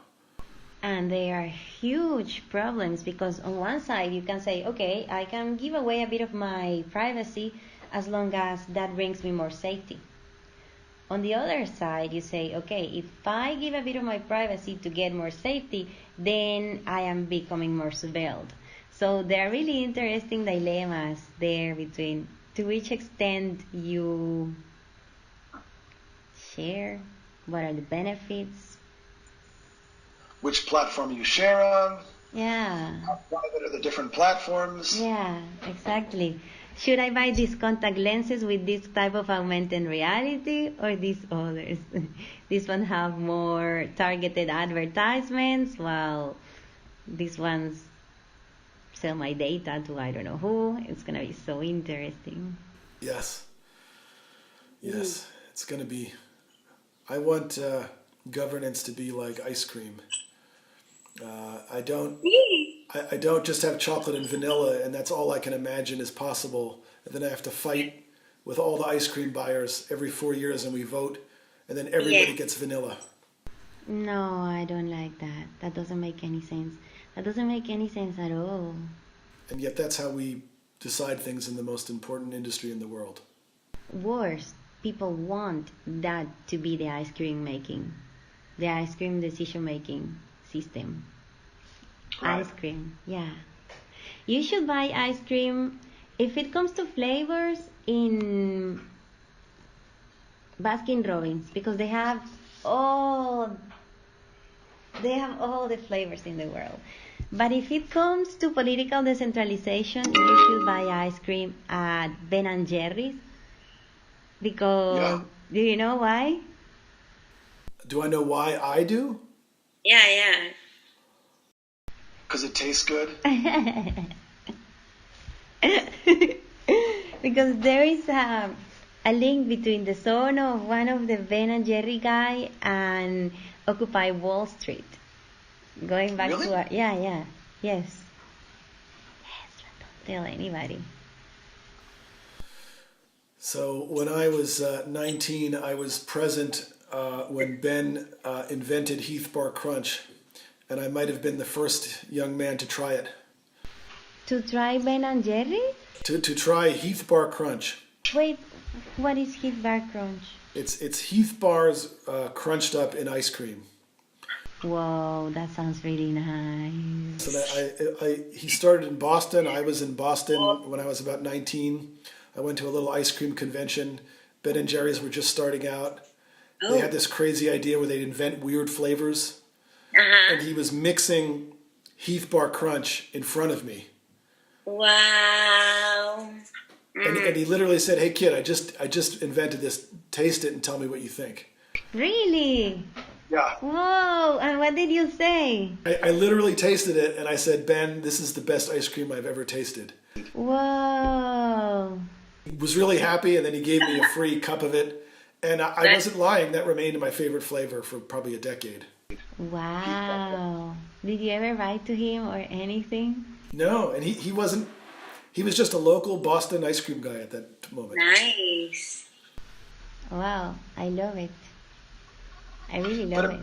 But imagine if I asked you, if I wanted to predict what kind of ice cream flavors you like. I said, Natalie, so where do you fall on the ice cream spectrum? Are you left or right? I would say, Joe, that I like to have choices. But there's only two choices. There's those asshole vanilla people and us awesome chocolate people. Yeah, I'm sorry to tell you, Joe, but that's not really how things are. I know that that's how it seems, and I definitely know that that's how this thing called media portrays things, but you can explore on your own other alternatives that actually make more sense, because the world is not really vanilla or chocolate. There's a huge spectrum. Oh, okay. And so on this so-called other flavors you speak of, what flavors would they be? How would they taste? They taste so delicious. Let's say that today, what day is today? Monday, 9:30 p.m. You are in the mood for candy, cotton candy, because Mondays at 9:30 p.m. you like cotton candy ice cream, so you can have cotton candy ice cream. But you don't agree with having cotton candy ice cream every day at every time. So for other aspects, for other moments of your life, then you want to have lemon sherbet ice cream. It's just about choice. You sound like an ice cream utopian. I mean, and I'm already mad at you because you're not being loyal to we chocolate people, that we have to defeat these vanilla people, otherwise we'll get another 4 years of vanilla. I am sorry, Joe, but I'm too busy trying to create new flavors. I don't have time for that discussion. Right. Yes, exactly. You're a Just eat yours I'll create mine. And of course it's absurd that there would be such a thing as a line, and you can position yourself along this line, and then I can predict a long list of opinions that you must have by putting you in that group. Like, the diversity of social relationships is far more infinite than the number of potential ice cream flavors. Exactly. Yeah, exactly.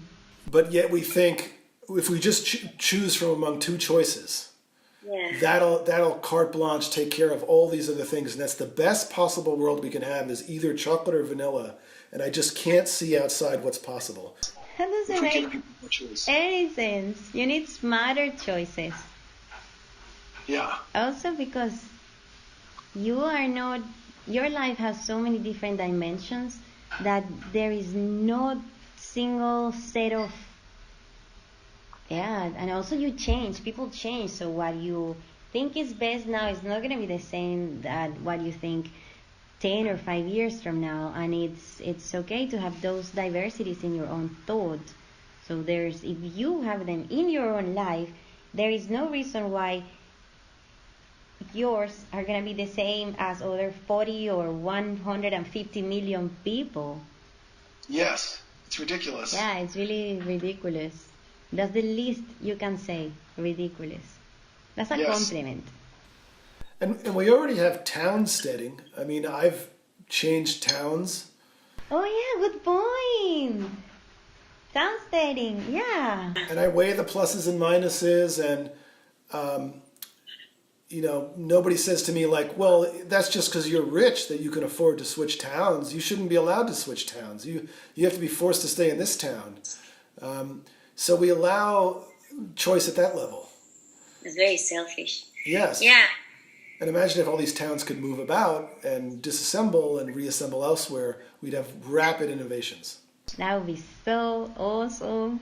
What type of system would you like to move in? I would be inclined to incrementally choose more voluntary and more sustainable. I like the environmentally restorative angle of the Floating Island Project. I find that very seductive. Yes. Can you explain for those who don't know what it is about? Well, the floating island is, everyone talks about sustainability, but I don't want to sustain the polluted world we have now. Yeah. I want to restore the ocean environment, especially, which has been particularly abused.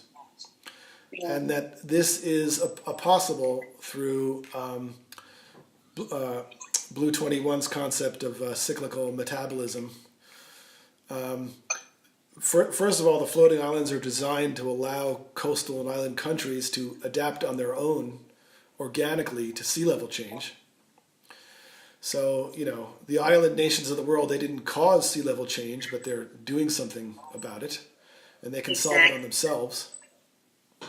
Again, the idea that we just need the states of the world to all get together and properly tax businesses so they can control the thermostat of the planet based on their promises, which will then lower the height of the seas.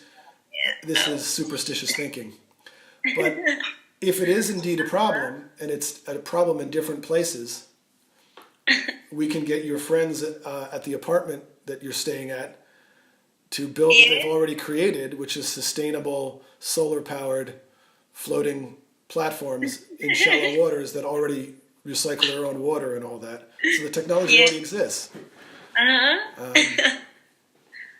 So, as Kiribati slowly transitions into becoming a seamount, which is a high mountain just below the oceans, they can transition into being a floating country, island by island, as they lose their islands. Exactly, and they will, because the president of Kiribati is looking very, very closely at floating islands as land replacement mechanisms. Yes, and I wish the nations of the world would organize, instead of trying to save the planet, let's save an island nation. Let's start there, and we could provide floating Blue Frontiers platforms for Kiribati. I love that. I actually love that. It's tragic. Like they're going to move to New Zealand. That's just wrong. They're going to lose their giant EEZ, their EEZ, their economic zone. So that's what it's. That's the possibility that they move to New Zealand. They're talking about relocating. Relocating. And I think the first choice is New Zealand. And I think this would be tragedy to lose this culture and this magical place. Yes. No, I think that we'll have the business enough in place by then. I think so. Yeah. Maybe some do go to New Zealand, for sure. But I think what we are doing is going to make possible. Yes. Two of the biggest problems in the world are sea level change, floods, and the lack of startup innovation and governance. And Blue Frontiers has a business model to solve both problems immediately. Yeah. At the same time that it creates a very active market with very, very attractive economic profits for anybody who wants to innovate in blue tech. Yes. And just by nature of concentrating all these blue tech people in one place, just being there among those people, if you're interested in one of those technologies, will be good for your business. Yes. People really underestimate the value of being there, especially in this network-mediated era. But one of the things that still prevails is face-to-face interaction, like being there. Like right now, for example, I am in Rotterdam visiting the architects of Blue 21, who are part of Blue Frontiers and who are designing the floating island project. And I go to their office every day to work, and we have lunch every day. And it definitely gives you a very, I forgot what I was going to say, a deeper understanding of all the matters. Okay, I know what I was going to say. So Blue 21 is located at a startup incubator. And it's one of the coolest places I've ever worked at, because there is an O-Tech company. There is an O-Tech company. There is a company that does solar glass. So, yeah, and they are so beautiful. Let me see if I can show you a picture here. They have a company that has electric cars. They just simply have everything. In fact, we make the joke that everything the Seastead could need could be taken from that startup incubator. And the way in which launch is arranged is, launch is arranged in a way that everybody can sit next to each other and talk. And that generates collisions, and that generates emergent, spontaneous opportunities of collaboration. So going back to putting all these people together in the same place, putting all these people in the same place does have an added value. So you can have an idea about, I don't know, a financial technology, but let's say that you happen to meet on a Seastead someone who is already working on developing one aspect of it. Definitely you are gonna either know more or become more into it or create your own business. I don't know, but there's a really huge value in putting all these really interesting people together in the same place. Yes, and if you think about it, like our social emotions evolved to share meals and to look in people's faces and sit in the same room with them. So even if we would have a conflict with them, we're getting all this other information going on that kind of lubricates how we decide things, which is so much different from getting an email or even a conversation like this, you know. It's really great to just sort of be in the same room with people and work together. And, is the O-Tech company Blue Rise? Is that the name of it? I can ask. Okay, it's no biggie. But yeah, it's funny. We could just float that incubator. Yeah. It's called Yes Delft. Yes Stepped? Yes Delft. Delft, like the city that is near Rotterdam. And Yeah, Delft. Delft, yeah. Yeah. And yes, I don't remember what it stands for, but it's part of the Technical University of Delft. And have you been able to like see with your own eyes like the Netherlands facing high seas? Like, do you see it and feel it there, or? Yeah, so I have actually I went last Sunday with some of the members of Blue Frontiers to the Rotterdam Pavilion. So it's a floating pavilion and it's so beautiful. And when you are there, you don't really feel that you are floating. It's completely static. It doesn't move. Actually, Karina, one of the architects, said that once for some reason she was at a meeting at a high building from where you could see the pavilion, and there was a storm and over the trees were moving and everything was moving and the pavilion was really static. So I went there and they had the most interesting material for walls. So it looked like some balloons, like the walls, the pavilion is round, so it's a dome, 3 domes, and they were curved, each one of them. So what they said was that the walls, in order to make it light, are filled with air.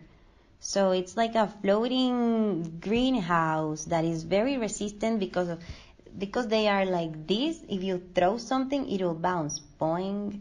So yeah, and this one is connected to the grid, so it's not solar, but It's connected to the grid. yeah, it is connected to the grid. Yeah, The pavilion uses electricity from the grid. yes, but not the design of the floating island. Yeah, So, this was 10 years ago.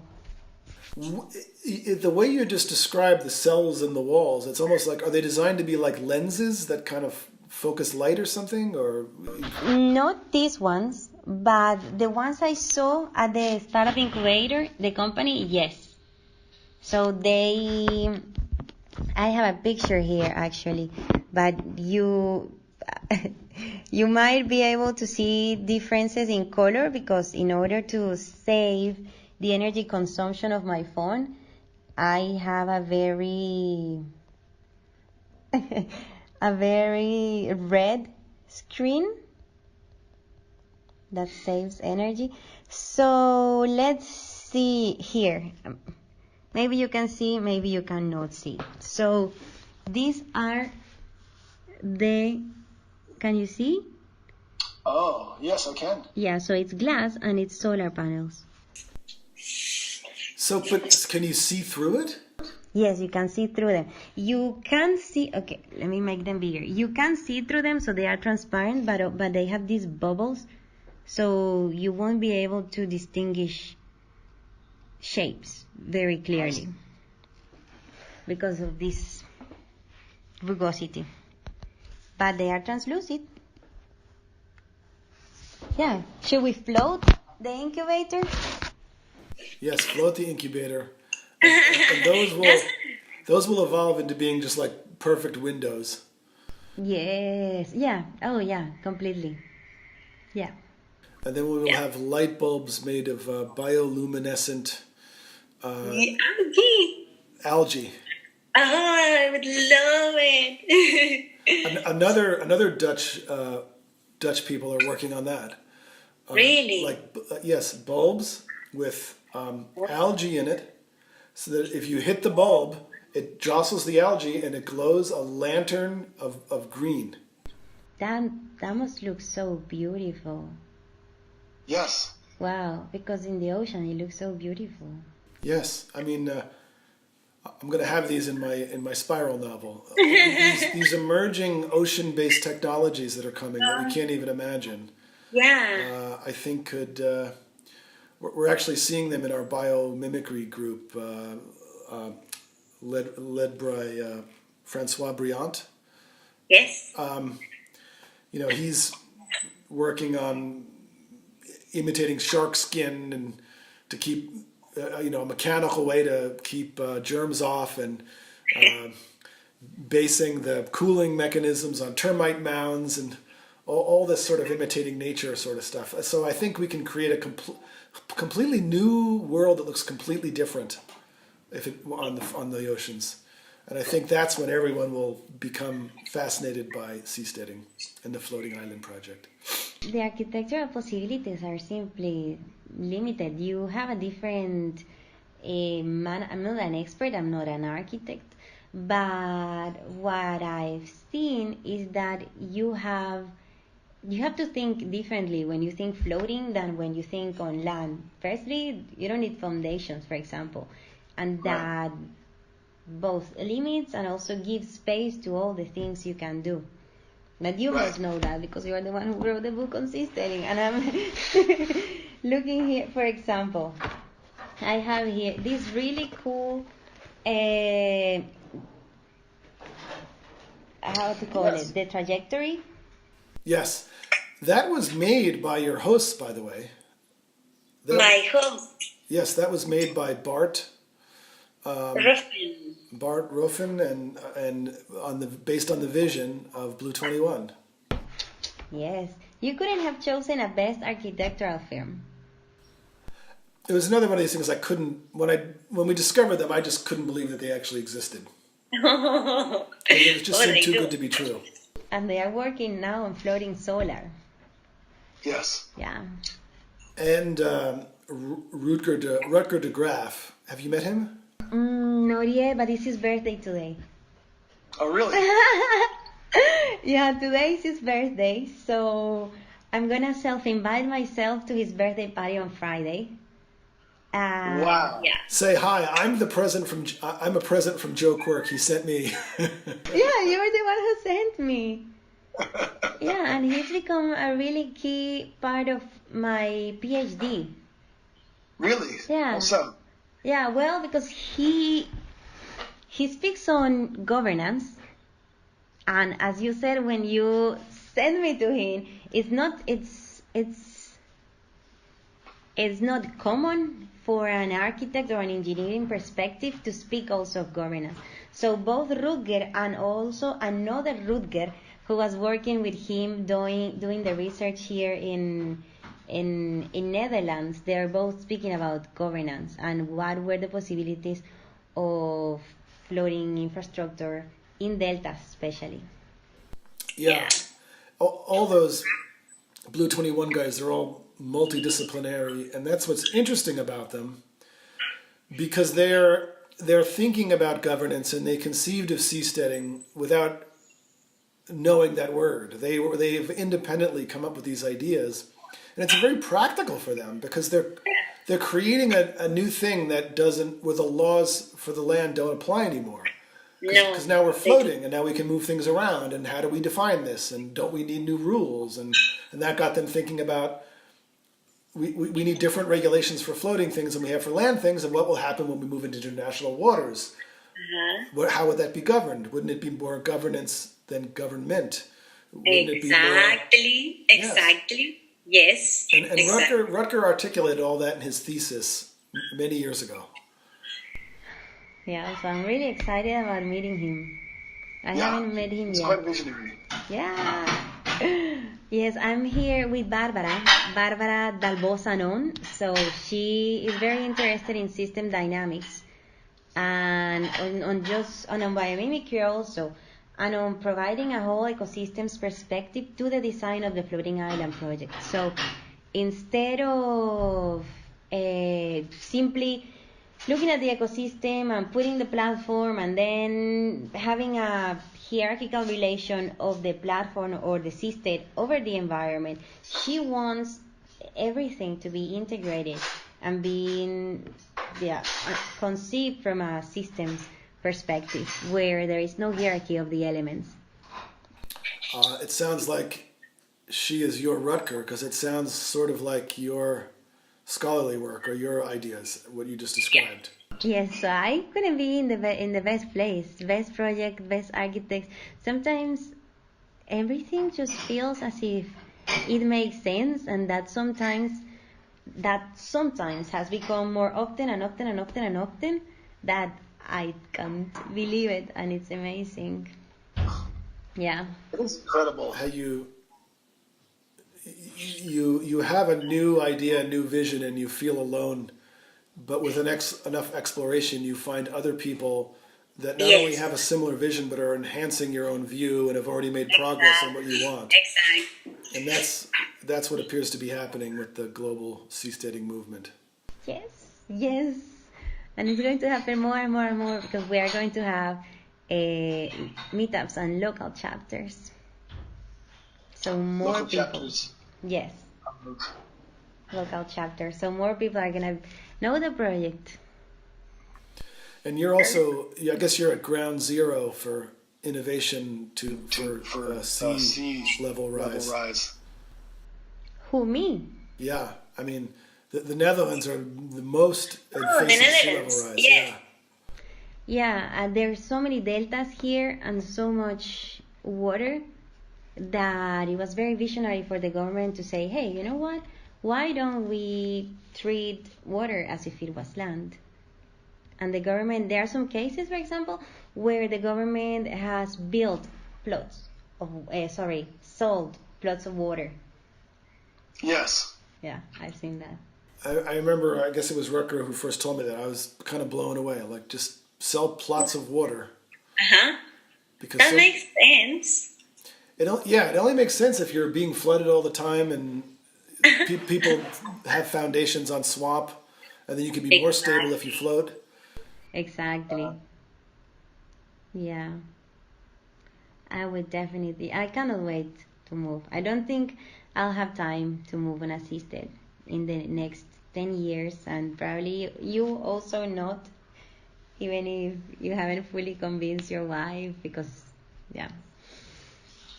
you'll be working on building more and more and more. But I can't wait for all these political and engineering technologies to just be put in place there. As soon as we have a dog stead, if I can get dogs on the floating island, then my wife will come. As soon as we have a cat stead, I'll go. Well, we're gonna have to vote and argue with each other whether there's gonna be only dogs or only cats. Oh no, wait! It'll be seasteading. We don't have to do that. Yeah, no, you don't have to waste time. Sorry, contribute to democracy. Sorry, you don't have to do that. You don't. I think it's becoming a bit. I have a lot of water flowing behind me. Oh yeah. I don't know if you can hear there. I hear someone doing dishes. Yes. There was someone doing dishes. Joe, should I let you go? I suppose so. I have to go make a video now. You have to make a video. A video of what? I'm embarrassed to say it's actually a video about myself. Oh, okay. But I just completed one about Lele Lalalu. Oh, I love it. Yeah, he gives a great interview at the Tahiti conference, and so we made a little video out of that.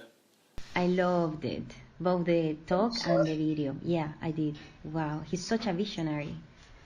Yeah. And so he's so charismatic. Like I just have to smile when he's just very erudite and charming and interesting, and brings his islander perspective to things. It's really good. Oh, I love it. So your video is about you. Yes. So there's also interviews with me there that are all chopped up in different pieces, and we're thinking of putting them together in one little video. Okay. And then I have great shots of Karina giving a short interview, and a great one of Igor, and a great one of Mark. Oh, nice. So I'd like to put those together too. Nice. I'm looking forward to it because the Lele one was just perfect. And all the 3 mini documentaries, they were just beautiful. I'm glad you like it.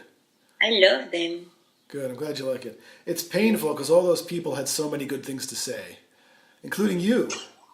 And then we just had to take since we didn't want it to be too long, we had to be short, we just had to take the best little moments and splice them together. But everyone should go to the actual talks. Watch your talk, watch Pauline's talk, So in those videos, that links to the talk, so you can see the whole talks of each of those people if you like. Yes, and they are on the website and also on the YouTube channels of both Blue Frontiers and the Seasteading Institute. Yes. Yay! You can always go deeper if you want. Yeah, exactly, like the media does. So I hope everybody listening joins our community and becomes enthusiastic as the seavangelist and the seavangeless. Yay! Oh, I'm sure they will, Joe. It's been very nice seeing your smiling face. It's been very nice to be talking to you. I hope we can chat again. Yes, it was nice to see Barbara in the background there. And please wish Rutger a happy birthday. I will. I will wish him a happy birthday. And say hi to Karina and Bart. I will. I will. I'll give them a big hug from your part. Yes, tell them I'm jealous of you for not being there. Oh, well, I'll give them a big hug. Maybe that can compensate. Give them a big hug for me. Okay. Well, Joe, thank you very much, and I hope you have a very nice day. Yes, and we'll talk again soon. It's a beautiful day here in California. So it's very nice talking to you. Meow. Oh, okay. Rough. Bye. Bye-bye. Thanks for joining us on the Blue Frontiers podcast. To learn more about our work and find out how you can support the project, visit blue-frontiers.com or visit our social channels. You can like us on Facebook, follow us on Twitter at Blue Frontiers, or shoot us a note via our website. If you learned something and enjoyed the show, tell a friend or leave us a positive review on iTunes or wherever you're listening. Don't forget to subscribe to our show and remember to join us for the next episode. See you next time. Remember that you can also watch the video of this podcast looking for Blue Frontiers Podcast on YouTube.